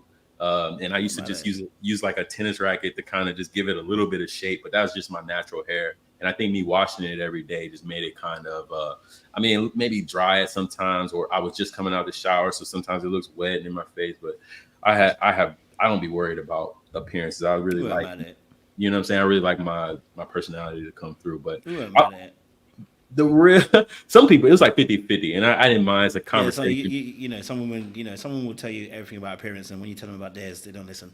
So but for you, okay, going back, you just said something powerful. You said you weren't looking for a long-term relationship, but the reason why you was there is because obviously, in some long sense, distance. I didn't say long-term. I was looking for long distance, not long-term. Apologies, long distance. Obviously, so I want to ask a question then. In that space, obviously, when you find out it's going to be long distance, because obviously she says, obviously, you're going to come to DC, to come and check her. You let her know you let her on the show you weren't going. No, bro, you weren't going. So I wasn't expecting to go after. No, day one, they were pressing me in the personal interviews. I'm like, oh, do you have mindset to go to DC? Would you be open to something like that? I said, heck no. I said no. I said, I'm not going to no DC. And I said that every time I was asked, because I do not want to shovel snow. I don't want ice on the windshield. I've been in Omaha, Nebraska, cold. I don't want to deal with that. I want to be in the South. And also, I'm building an empire. I'm trying to build something that's like, that works without me. And so I'm just working really hard to do that. And so I just didn't see any time or motivation to go up there. And I always was like, hey, if she want to come visit here, or if we do stuff in Atlanta, because I got to see my parents and my family and stuff like that. I was like, those things make more sense like day one. But I was absolutely never, ever, ever going to DC. And that's from day one with anybody, because it just not in my cards while I'm building. And I was manifesting someone to build with. I was manifesting someone to build with. What happened at the end was the relentlessness became a job for me. So when we finished up, like I said, it was a tug of war, whatever, while we were on the show, but it really was more so for production. It was not for Zadia. I actually enjoyed Zadia a lot. I really cared for her and things like that. Still care for her a ton. But are you still there? My bad. I don't know if you get me. But when we got off the show, we would have one conversation and, it would go good. Then a couple of days go by, she'll call me, I wouldn't answer, but I'll call her back and we'd have a good conversation. Then again, like a few days, whatever. And then she was like, oh, why are you not calling me? And I'm like, girl, I barely call my mother. I don't call, like, my best friend calls me. Like, you know what I'm saying? Like, not trying to be arrogant or on some bullshit. It's just like, that's just not one of my strengths. Like, trying to make sure I call people. I maybe think about you. I think about my mother every day. But when I first moved away from home, I didn't talk to my mom for 3 months. Listen, I totally understand this. I mean, so it just was like, hey, and if it was, and I have people who to this day, like, who are interested in me or whatever, but they call me. And it's not about why you ain't call me. It's about, I want to feel loved. I want to feel this. It's not, man, bro, like, get what you got going. If you think about me, call me, text me, whatever, and we'll talk. Like, it's not no big deal, but it just became a big deal. And I just was like, bro, I really don't have it in me. It's another job. I got jobs. I don't need no more jobs. I'm trying to get rid of these jobs. You feel me? So, it just, I mean, after a month, like I said, you really need those 90 days to see if you're really compatible with somebody. And when shit hit the fan, is it easy? Is it fun? And it just wasn't easy or fun in that respect. But I fucking big up Zadia, her kindness, her heart towards me personally. Like she may be portrayed as, hard or mean girl or whatever. But, when she's down for you, you want a person like that in your corner. You know what I'm saying? And I'm telling you, if you're on her good side, yeah, you can do a lot. So it just for me, you found her bad side. Yeah, I wouldn't say I even found her bad side. I found. It's okay. I won't say that. I won't say that. I won't even you say didn't need to. Because it's somebody else. It may be perfect for. You understand? Somebody. But it's about that. It's about you. Yeah. So you found the bad side. How did you find the bad side? Why did you end up on the bad side? Yeah, it was because you wasn't calling. Yeah, it was just because of my communication issues. So yeah, and for me, I just rather somebody be very easy about that. I tell you something, it is what it is. Let's make it easy. So the bad side, what does that mean? Because you said the bad side. So what does that mean? Because if you really deep it, right? If I say, for instance, oh well, I didn't call text her, so in the end, it wasn't going to work out. You actually said the bad side, which means you experienced some negativity, some behavior negatively after that, which was happening between you two. Yeah, I mean, I just say, like I said, the communication issues were just, I'll take responsibility for it. So I won't, like I said, I won't call it a bad side on Zadia's part. She was into me and very open with me, kind and working with me. So, I mean, I'll take full responsibility for, her, but I just feel like I'm not the right person for her. There's other people who get along with me. Why don't you feel like the right person for her, bro? Why do I feel like what? Yeah, why don't you feel like you're the right person? She's beautiful, attractive. She's answering questions. She's bringing solutions to the table. You're able to, get along and talk. What didn't Cam? You said one thing, long distance relationship. That's one part. Yeah. What else? What is it that you saw that Cam said, I can't do this? Well, I mean, I just like the passion. Was I really passionate about her more than other things in my life? And you just put somebody in front of me. It's like, do I gotta love them? I don't have to. You know what I'm saying? Do I gotta be 100%? It doesn't take anything away from that person. It's just like, for me personally, it was like, I'd rather do my work and things like that than make time for this person. Like, I seen a little comment. I don't try not to watch the comments, but it was like, doesn't check on his mom, red flag. I totally agree with that. However, I'm working on those type of communication issues, and that's where I want to work on first, like with my family, with my parents, making sure that, like me and since the show started and stuff like that, because of my experience on the show and my experience with Zadia, me and my mom have a very, very, a much stronger bond. Like we already had a bond where every time we talk 4 hours, like at a time. Like we'll talk until 3 a.m, 4 a.m. Every time we talk, it's hours. And so it's kind of hard to like talk to my mom like on a weekly basis, because it's going to be, 3-4 hours of us talking. Same, yeah. Yeah. So, I mean, I love that. And I'm just working on those things and trying to get my communication muscle strong with that aspect, my family and things like that first, before I try to do anything kind of long distance. It's much easier for me if we're on, like I said, a similar trajectory as far as where we're at. I mean, the South, things like that. Listen, I get it. I'm not even mad at it. I'm not mad at it. Okay, so obviously you were letting her know it seemed towards there was the last 4 or 5 episodes you were trying to get off that show, and I'm wondering why were you allowed to opt out, or were you not given a choice to opt out? Because honestly, you were telling her in no uncertain words, I ain't got the time. Yeah. Okay. You can even go and date other people. You told her, let me tell you this now. You said she can even go and date other people. When you said she can go and date other people, were you guys in a good space?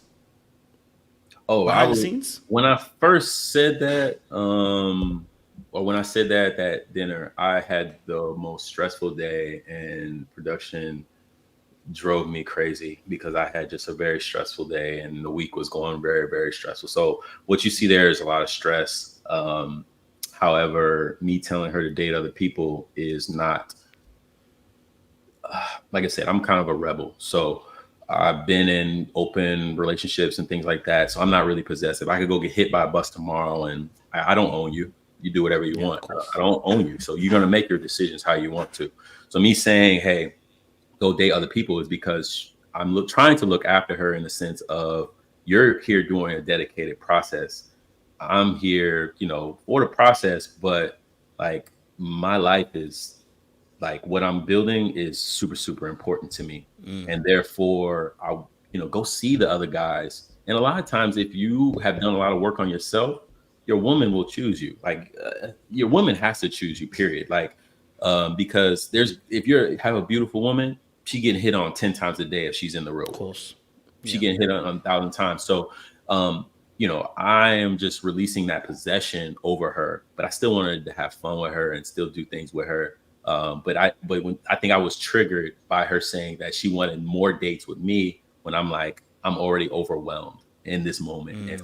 And I was frustrated with her because we have had those conversations about what I've got going on. And then you want to say we need to go on more dates. And I'm like, baby, did you not hear what I've been talking about? Like, but that's not what she meant.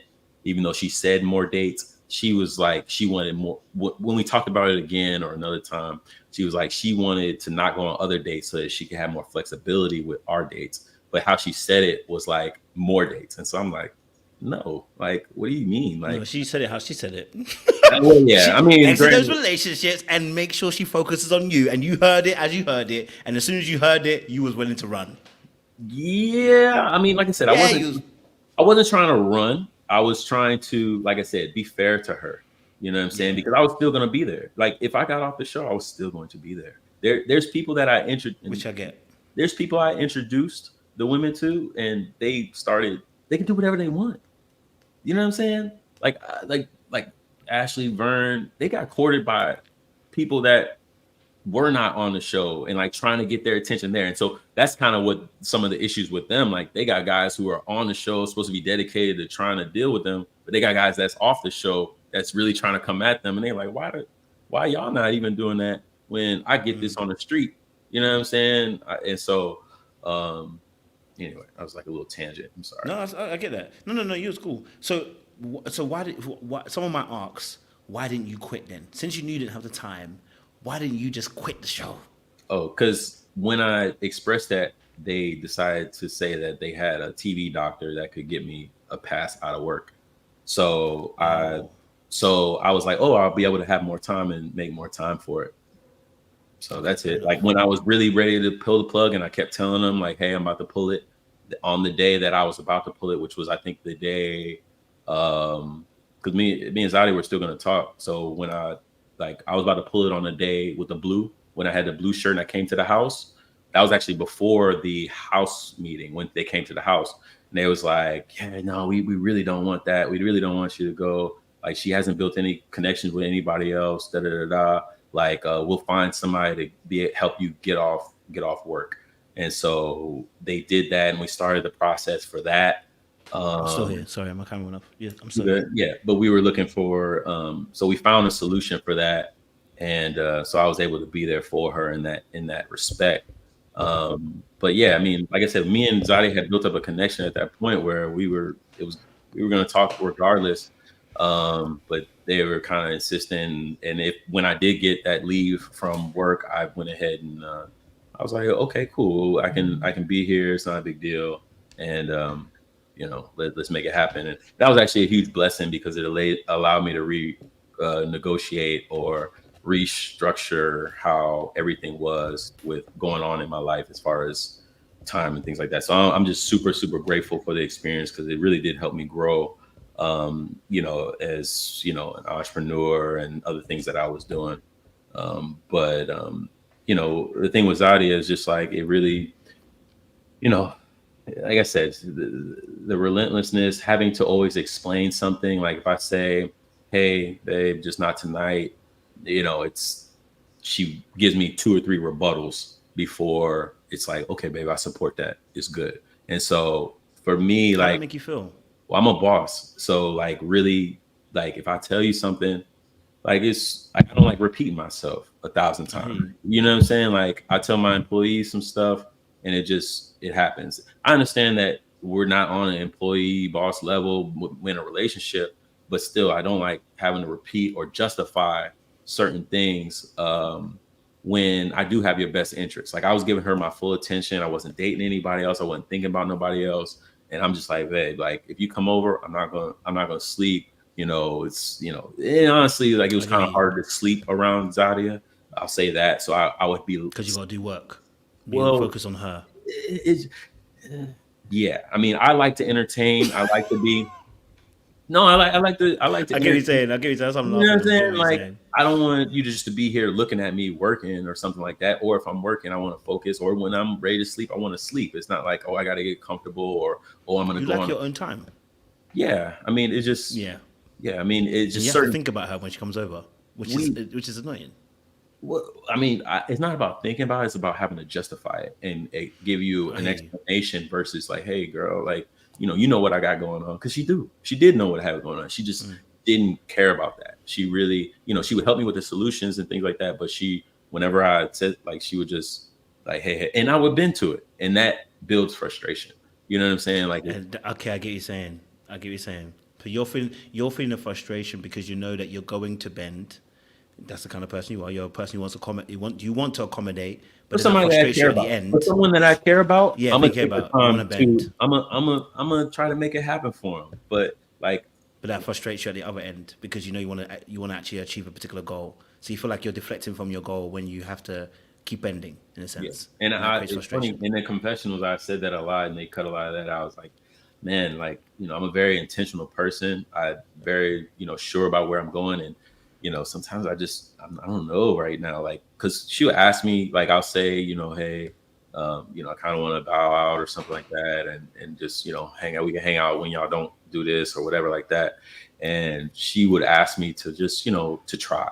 And I'm like, all right, girl, I rock with you. I like you. So I'm going to try. And so I try my best. I literally I took 2 jobs and shelved them. You know what I'm saying? I built my team up stronger while we were working on our relationship, so that I did have the time to spend with her, not just on the show, outside of the show. That was part of me just trying, like, putting that in there. Hey, making time, things like that, was just so that I can be consistent. Because then when she asked me to hang out after the show, I don't want to be like fake. You know what I'm saying? I want to be like, oh yeah, girl, I'm all in your face and I love you and and love bombing. And then after the show, it's like, girl, I'm busy.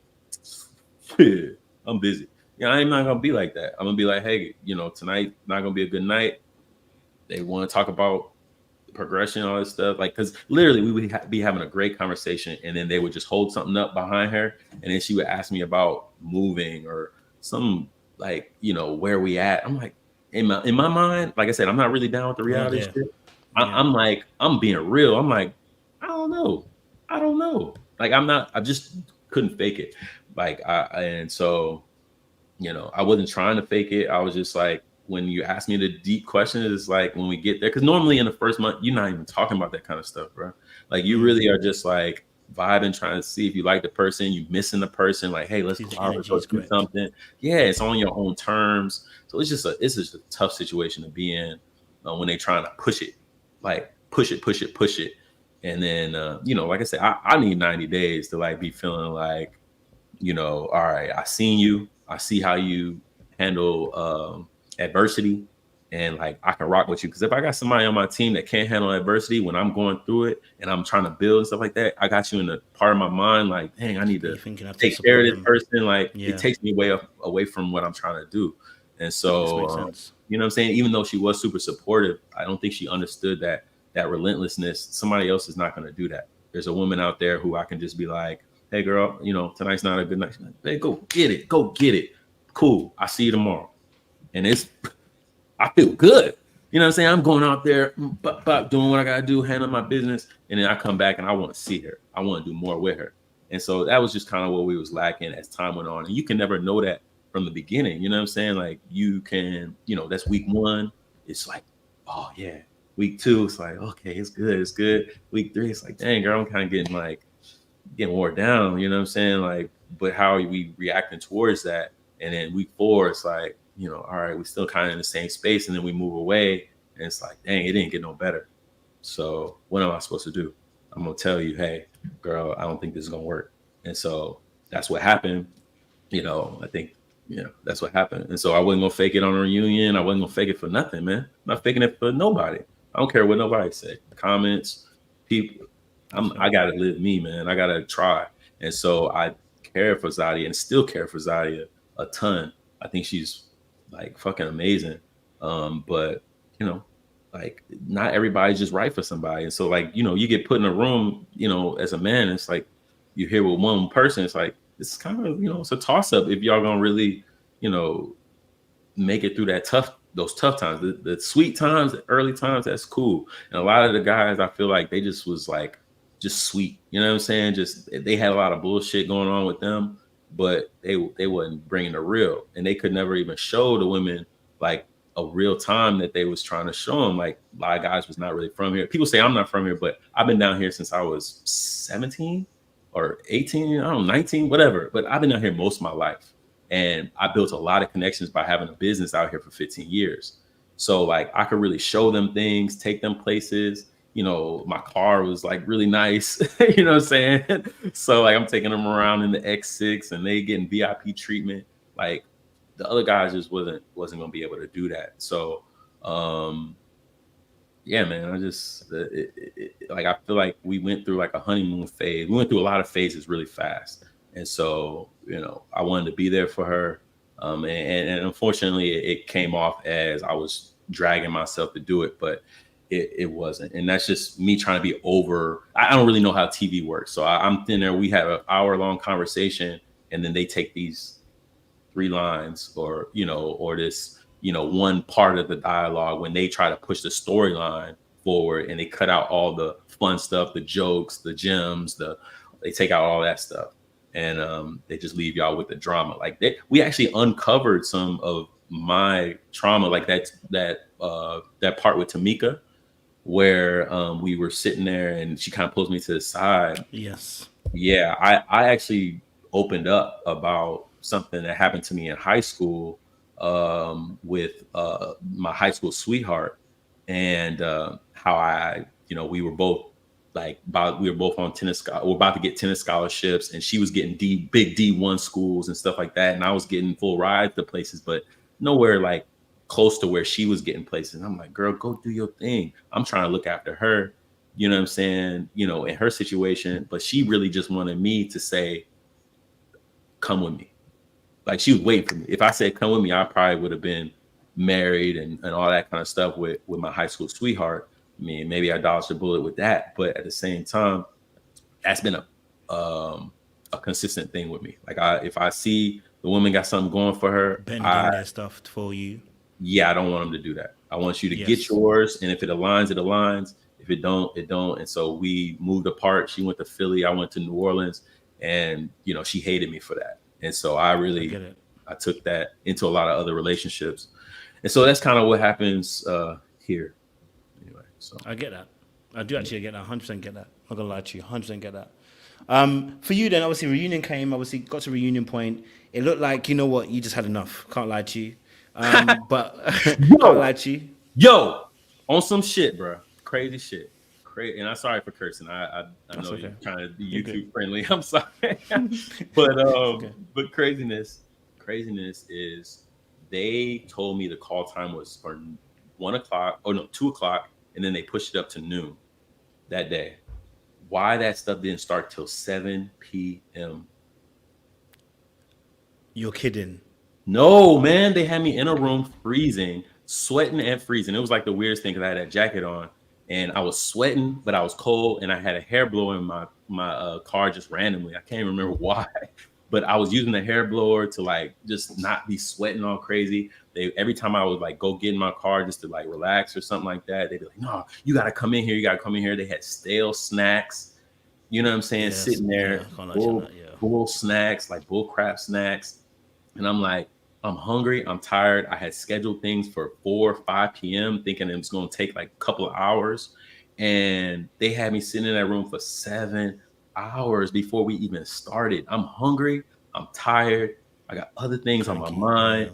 And so I was like, let's wrap this up. And it was not directed towards Zadia. I was frustrated with Zadia because she acted like I never told her some things, and she seemed like she was trying to like alter the narrative a little bit. But you know, it's all love, and for real, it's all love with her. But even giving that picture away, that picture, I was trying to give her that on the last day of the actual show, not the reunion. And my problem was I had a booth transporter. I have photo booths, and my booth transporter got arrested that day. And so I had to go set up a photo booth, and I could not give her the picture.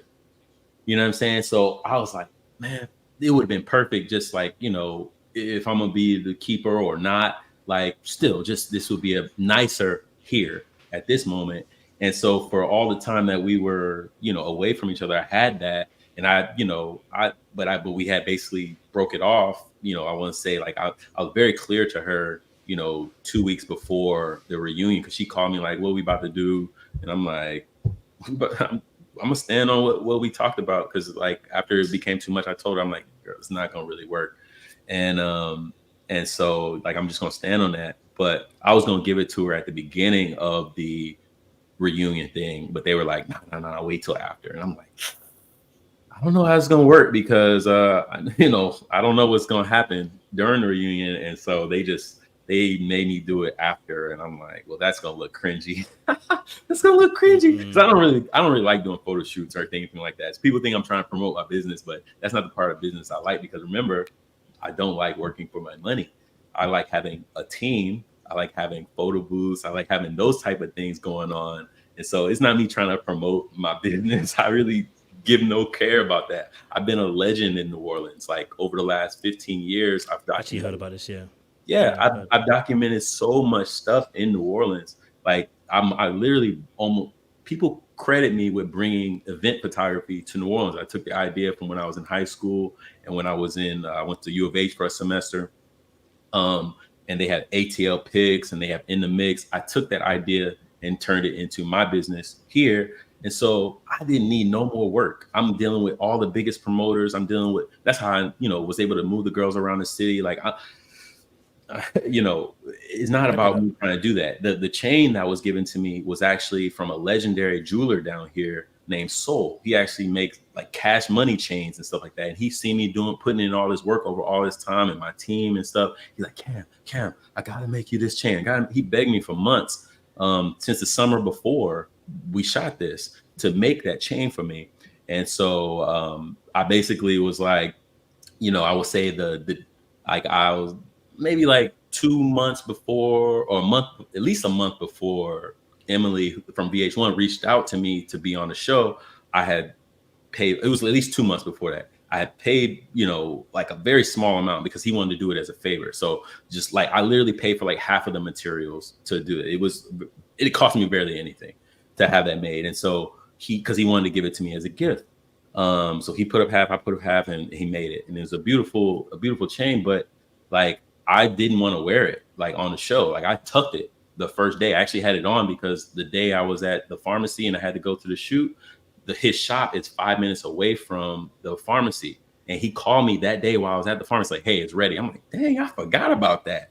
I totally forgot I had that. So the first day I have it on, but I had it tucked. So I'm still doing my work and other things like that. And the girls at work, I work at a place called Nice Guys. And they were like, we saw the chain on the gram. Why are you not wearing it? I'm like, oh, it's here. I have it tucked. I'm just, you know, I'm not flashy like that. They were like, boy, you better wear that. You better wear that. You know, put that work in. You better wear that. And they was hard up, and I respect their opinion. They women. And it's like, I'm like, okay, cool. So then I started wearing it. You know what I'm saying? I started wearing it. So I get a lot of flack, like I'm trying to be flashy or I'm trying to promote myself. And I'm like, I'm really just here, bro. I'm just here. That's like right. The hair, the chain, like there's no calculation on it. I'm really like just presenting myself. Like I had to go get clothes for the show because all I wear is like my company shirts and scrubs. You know what I'm saying? Like I'll be hanging out. I really don't, you know, have to have any kind of look to get my money. You know what I'm saying? You know what I'm saying? So it really wasn't no big deal. Like But anyway, I That's feel right. like I went off on another No, tangent. no, you're good. You're good. You're good. You're good. What did you? I don't know if you did. You get any wind of Sharice and Zadia's beef? Did she ever? Did you guys get wind of that? And what was your Yeah. perspective? After when I dropped her off in the morning, she said that they had like a big falling out. Damn. And so, what's crazy is like Sharice was always super kind to me. All the women, bro. Like, I say it even before I even took them out, just all super kind to me. I know Vernisha, when we had the first mixer, I thought she was gorgeous. I thought all the women were attractive, but Vernisha especially.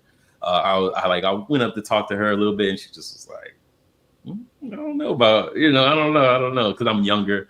She's like whatever, and I was 36 at the time, and so I just know she was just very focused on what she was trying to do. But outside of like maybe that first mixer, man, the girls with all the women were just super, super sweet and kind. And I just want to stand on that, like how just cool they was while they was down here.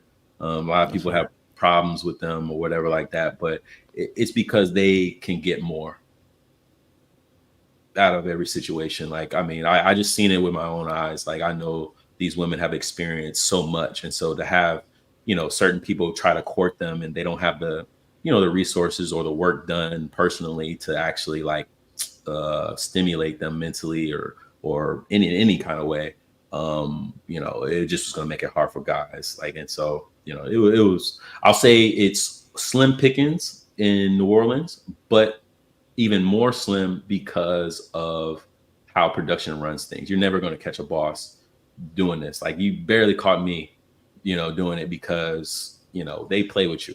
They play with you as far as your time. They don't tell you what you're doing. Like, I had a little bit of a, Zadi would kind of tell me a little bit, like last minute, like what we doing and stuff like that. But they would just say, dress like this. It's going to be, dress like date night, smell good, and pop up. I'm like, that's a given, but what are we doing? I don't fucking know. I get that. It's very open. It's very open. So for then, obviously for you then, okay, obviously, for you and Zadia, after the show, where did that guys leave you? So after the film is all done, you've done reunion, where did it leave you? I saw you guys did a little live and everything, but where did it leave you and Zadia? Yeah, they shipped her off and she felt like it was like they ripped her out of New Orleans. Those are the words she used. And so it was like snap back to reality. With me and Zadia, we was cool. We was checking on each other, especially in the first few days. Like, she was getting acclimated back to her condo and things like that. And so, we were on good terms. It just literally, like, I was just catching a deeper stride with my team. And things like that, and just really trying to make things happen.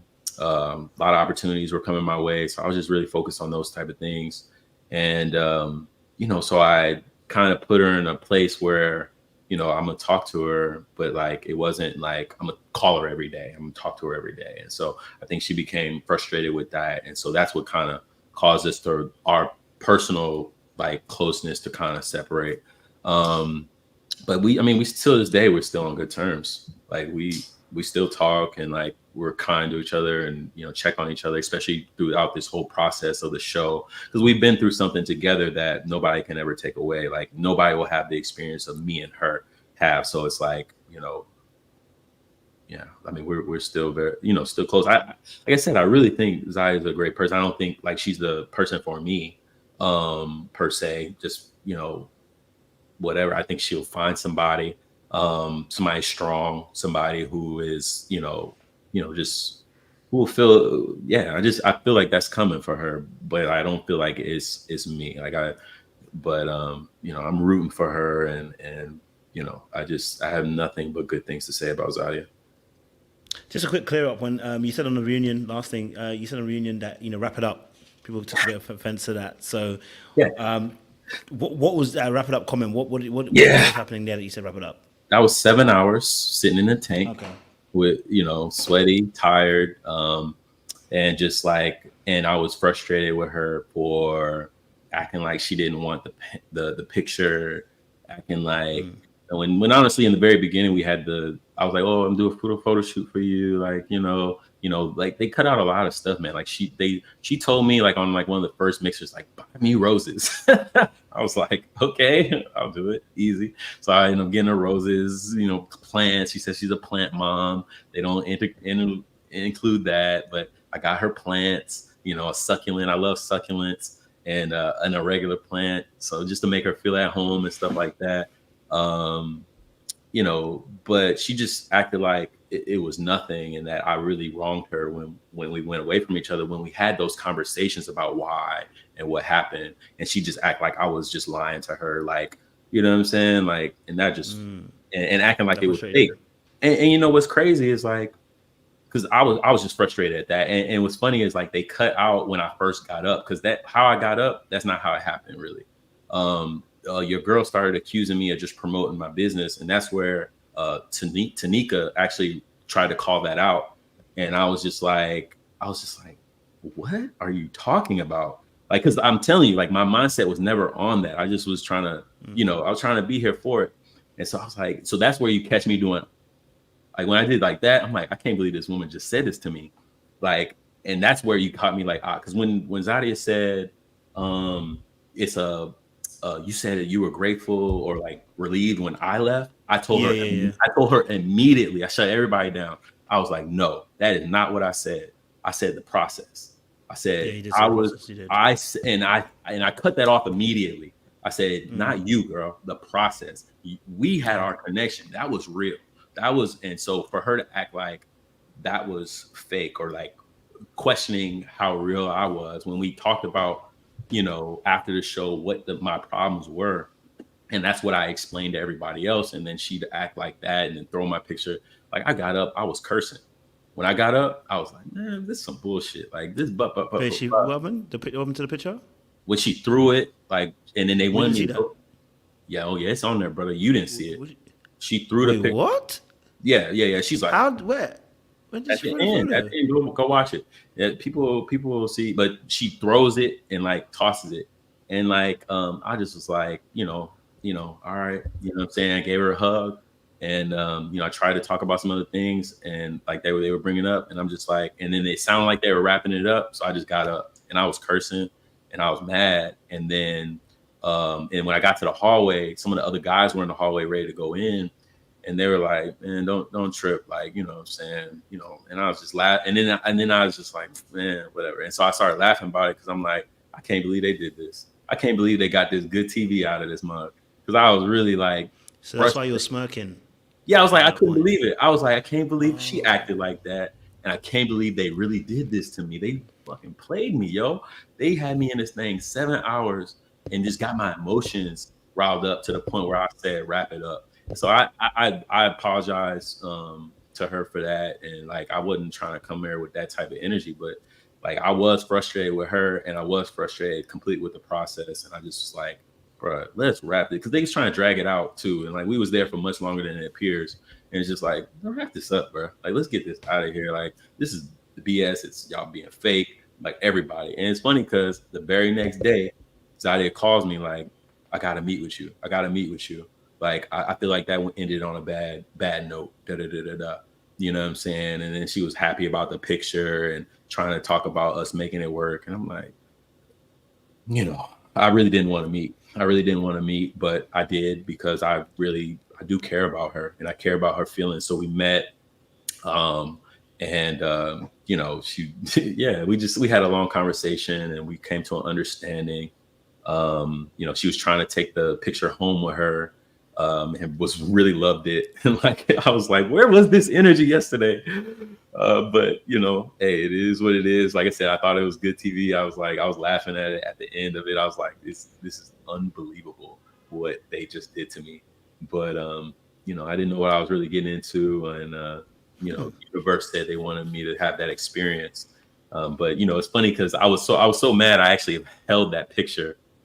She'll see this probably, or maybe at some point, and know that, because she's been wanting me to send it, because she couldn't take it back. It was too big on the plane. It wouldn't fit in any of her luggage. And so I'm gonna send it to her. I'm gonna send it to her now, just because I do care about her, and I want her to have that. But I was mad. I was mad that she acted like that day. But I know that she went through it as well that day. She went through it with Sharice, and she had a very long day as well. So I do want to give her credit for just still, even wanting to call me the next day, and because it was real.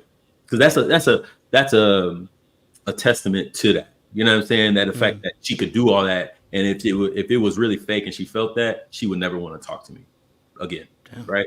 And we still talk. Like, we're still cool. I put that under the rug. I understand that, TV did what it wanted to do, and our, what we build and what we know about each other is, is real. So anyway, yeah. Damn. I didn't know. I didn't even see that. Maybe people said in the chat that she did. I didn't see that she threw the picture on the floor, so I didn't know that happened. I thought she took the photo and then that was it, but I didn't see that part. No, she took it and immediately set it down on the floor. Then she tried to turn it around, and then they tried to get me to come back and like give it back to her. But her energy when I did that, because they didn't really get the shot of me giving it to her, I'm like, y'all good, bro. Deuces, y'all crazy. Y'all come back, because I think that's like right when y'all see me kind of walking in the hallway, they ask me about that. I'm like, I'm not going back in there, man. Y'all got it out me, yeah. So and then they I didn't even notice, but then they just gave me my check at that point, and I went home. And it's funny because like people are like, oh yeah, how much they getting paid? It ain't worth all that, man. Not enough. Yeah. It's not enough for all that. It ain't enough. I make way more money doing what I do to worry about a damn TV check per episode check. It ain't worth it.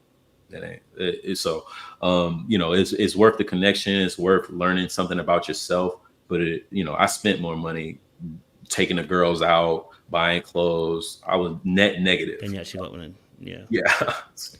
So what did you mean? What did you mean? When you said you learned that the relationships are not about. I think you said relationships are more than just about.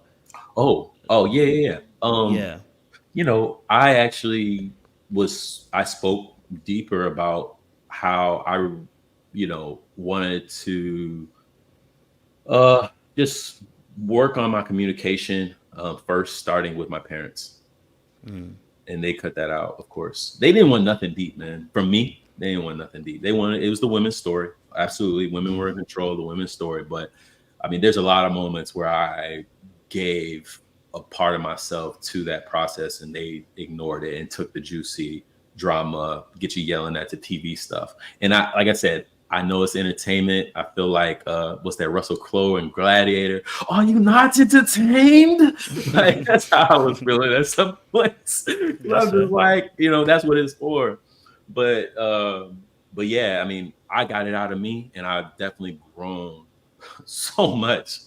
Just putting the main things first, for real, and which is like making sure I'm focused on hiring and getting people to help me out and things like that, versus like getting stuck in where I'm ever talking about time, where I'm ever talking about, where I'm not given that time to talk about emotions and progression and things like that, because I didn't really allow that for myself because I was just in a different mode.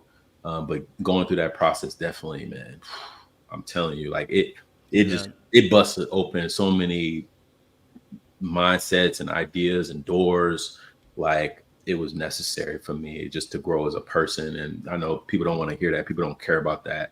But it's what happened for me. Like it was just a big growing moment. And, I'm happy it looked like how it did. And, it triggered people because it's a cautionary tale. It is. I get it. I'm with you on that. I'm not gonna lie to you. Okay, so coming to the end of everything, obviously we're now reaching the end of this delightful conversation. Is there anything else you wanted to address? Anything that wasn't you felt like wasn't asked, or anything that you felt like what happened on the show that you wanted to set straight or say your piece about? No, man, I think we touched a lot of stuff. I don't have any notes or anything like that, so it's not no checklist. I just vibing with y'all, and I just wanted to be open about how everything, just giving people another piece of content so that they can enjoy themselves. That's all. You want to get to know me, it is what it is. Are the DMs open? I mean, I guess like I'm very friendly that way. I'll meet you in person. if I meet you. It's not about, I'm not really focused on that right now. Yeah, I mean, if it comes, it comes. If it doesn't, I'm good. Like I said, crypto been doing really well. So I do have a little bit more free time. My team is stronger. So I'm moving a little bit more relaxed. I may take some trips. I may do some things, but still, I'm really waiting until the summer. Like I said, I got renovations going on my property, redoing a whole 3-bedroom, area or unit. So those are things I'm really focusing on. Yeah, I mean, I got my team working right now, like to even be able to have this conversation with you. And so just focusing on those things. And I've got my team in Africa. I do have a Nigerian team. Yeah, man, editors and back office people. I finally got my back office. You're putting work, boy. Yeah. So, I mean, just grinding right now. And, I do want to be that provider and provide a soft life for the person that I am there for. So, I'm just working on that. Like, it's not, that is what it is. I mean, are there any questions or any last minute takeaways that you got? Or I think you kind of explained things quite clearly. I think I understand a bit more about where you're coming from, maybe because I kind of understand certain attachment styles and stuff. So I think the more you've explained the situation, the more I've kind of understood what was kind of going on with you and at the time and stuff. And yeah, so for me personally, I enjoyed the conversation. I like to converse and see people and hear their perspective. So for me, I think there's a lot of similarities that we actually have. A lot of people might try to separate us two, but there's a lot of similarities that we actually have in the way that we think and process. You know what I mean? I've been watching your commentary, and from the outside looking in, I would have been saying the same thing as you've been saying, man. Like I really do. I gave you this interview because I really feel like, you take your craft seriously, and I feel like I was going to get some good feedback, which I did. I think what you pinpointed about how, avoidance and things like that, I think those are strong things that I need to work on. And I really, I take things so that I take things constructively. So I'm always trying to improve. I'm always trying to get better. I'm looking at self-help books. I'm watching, like I said, Shark Tank. Even if I watch a sports thing, I'm trying to see where the dedication lies, and you know what I'm saying? Like, and just make myself better. So I felt like you had a well that I could draw from. And I appreciate you taking the time and just, being open with your platform. And yeah, man, thank you. Yeah, no worries, bro. I think it's been a great conversation. I think it's been opening my eyes. Well, like you, I'm a bit person who just, when you watch things, I'm also observing myself and also seeing what can I take from the situation as well. And I think just kind of hearing you speak as well, I think it's made me kind of focus a bit more, because I'm like you. I don't need to call my mom every day. It's not a thing for me. I can't. They know already. I've done a whole interview about it. I don't call mom and dad every day. I'm a person that too. I don't mind people getting into my space, but I don't like too much getting into my space. You know what I'm saying? I like to focus, and I like to do things solo. I'm in Ghana by myself. You know what I'm saying? And I've been here for the last 2 months. So I'm like you, I'm a lone wolf. I like to be by myself and stuff. So I do understand that perspective as well. So, we're all growing, we're all learning. And I think we're all learning to be better when it comes to relating with others and giving them a bit more of our time. But one thing that was really interesting to me is when I think I noticed was that what you were describing was, because you said it earlier on, the Zalia situation is anytime you feel any kind of pressure, if someone's trying, and how you're going to see it is if someone's trying to be relentless, you're going to see it as them trying to steal your time rather than asking for it. And whenever someone's trying to steal, you're going to push back, because you're going to see it as a negative, right? I'm not saying you were wrong for doing it. I'm saying that it's interesting our perspective when we see something, because that person consistently pushing for someone like yourself, that will always feel like the person is now trying to force you to do something, and that's not natural, at least from a perspective. I think I try to see the alignment in it. Does it align with what I'm trying to do? And so I'm actually going to take it constructively first. I'm going to look at it and try to see like, hey, especially if it's somebody I care about, like, hey, if they're saying something and they want me to bend in a certain way, I'm like, does it make sense? Can I assimilate this idea? And you know, when I don't feel like it does, I try to stand on what I'm focused on, and there's a reason for it, there's a purpose for it. And so, you know, I may explain that once, but if I have to explain it multiple times, it just takes away from what I'm trying to do. You know, so I mean, like I said, there's people in the world who's like, you know, I'll give you, you know, I'm telling you what it is, because I'm very upfront, honest. I don't like BS. And like maybe in the 20s, I would just try maybe hide stuff out of fear, but like this day and age, like I'm gonna be so real, because you know that's how you find people that's for you. When you're very, very honest and like open, things like that, you find people that are for you. Just trying to be all sweet all the time don't really work. It just gets you in situations that, you know, maybe you're just settling for, versus like, hey, you know, I want this person to be on fire about me, and I want to be on fire about them. That's the only way that's going to happen, if I give them the real me. And you know what I'm saying? So like I said, when somebody's trying to take me off the path, I try to see, you know, hey, is this a better way of living? Is this smart? And if it's not, if I, you know, and I say, nah, let me go this way, and I'm gonna tell them, and they don't go with it, or they trying to push back on it, that's where we're gonna catch the friction. But you know what I'm saying? So that's all. I hear that. I'm gonna read the super chats. Some of these super chats come up through. So Tyra as well says he just described a co-worker. I'm thinking he was way earlier. So this is way earlier in the chat when she said this. J. Marquet said it's been 2 hours. I still don't know his favorite wig. I think he wants to know what Zadia's favorite wig of hers that you liked. Personally, I was going with the blonde. I can't lie to you, but I don't know if you had a favorite wig of Zadia's. Yeah, it's funny because I don't really look at that kind of stuff. I mean, I really wasn't really paying attention to that ever. I really couldn't tell you. You a trip. No. I know.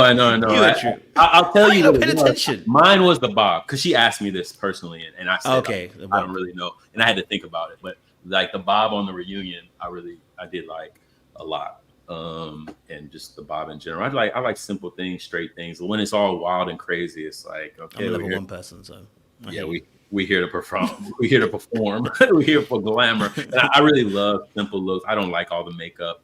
I don't like that kind of stuff. Bro, same here, you know. I'm not. They be getting on to me every time. I be telling them I'm not a big fan of it. Personally. That's for them. That's for the women. Yeah. Like women like to do that for themselves, and for other women, I promise you, it's not for us. You got them big lashes. You got a lot of wild hair. We guys, we not really. We like it simple and plain. I like it simple. Yeah, you know what I mean? I'm with you on that, bro.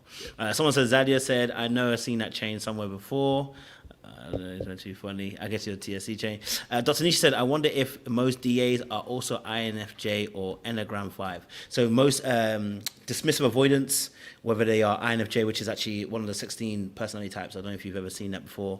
It's one of the psychological aspects. So Dr. Nish was wondering that perspective as well.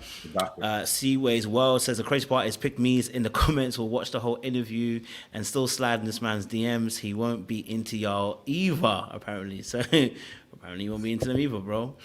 Aries wants me to ask why Kirsten was mad. You can ask, you don't have to answer it. The reason why I didn't ask it is because it was something to do with you, and I didn't want to put you in that position. But if you know the answer, you can. If you want to. I mean, I don't know what's going through that man's mind. I know production was very stressful, and like, you know, like I said, I say wrap it up. That's not in character for me. So I'm sure he had a moment where he was acting either out of character or just he had to get raw, because you know they push and pull you, and you get tired of it, man. Like you do. So it's fatigue. It's probably why. Last one says, DJ says this is definitely a safe space, and AO very calming as well. So listen, it's been a great conversation. I can't lie to you. I've enjoyed it. I've had some fun with your captain. I went a little bit over the time. I say a little bit, it was way over the time. And so I appreciate the fact that you gave me that grace as well, bro. And, you know, hopefully, you know, we'll have some chats in the private. But thank you so much for that. What are your business that people can get behind? I know you're a legend already in New Orleans, but you know, just for the rest of us who will maybe not be in New Orleans, what kind of things have you got going on at the moment that maybe we can support or get behind or show some love for? I mean, yeah. It's not really scalable like that. I'm already saturated. You know, as far as like what my team can handle. I mean, I can give you what the business is, but you know, like I said, it's not really. At this moment, I'll say a couple of things. I'll say what y'all see, what the Street Cam is basically a photography team.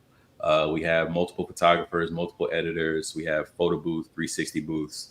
things like that, just to make events, more fun. You know what I'm saying? We deal with a lot of promotional people down here, restaurants, clubs, venues, things like that. So we mainly work with those people. You know what I'm saying? So it's not really something that somebody can come down here and do. But we do have, we do private events. We do private and promotional events. So that's one aspect. But like I said, that's one of the hard ways to make money. But I do have a team that helps me with that mainly. And then I have, I have a marketing business, but that's, more for medical professionals all around the nation. And then, I just started a meditation YouTube channel. So if you want to meditate with me and get your mind right, because I needed that after the show. I found that after the show. And so I've started to curate my own meditational music with some artists that I'm starting to work with. And, I give them guidance on how I want it to sound and all that stuff. So I do have a meditation channel. So, I mean, that's pretty much it, man. But yeah, I'm good, man. I'm grinding. Crypto is pumping. They just got that ETF hooked up. So I would just employ everyone to kind of look into, if they're not doing it already, investing on their own and investing in, some if you got time, some more volatile assets. Okay, I appreciate it. Well, Cam, thank you so much. We appreciate your time and your honesty and your authenticity as well, coming on here and giving us your perspective. Thank you, audience, too, coming out 1,200 strong to come and listen to the story with Cam and myself. Listen, those who are watching the replay, leave your comments down below in the comment section. Keep it cute, keep it classy. I don't want to have to block you. We've had a good time. And Cam, thank you so much once more again. Audience, don't do anything I wouldn't do. Behave yourselves out there. All right. Stay locked, stay loaded. We'll see you again tomorrow for Don, who will be coming on and also sharing his perspective as well. It's going to get crazy, I'm sure. Much love, much appreciation. We'll see you again, family.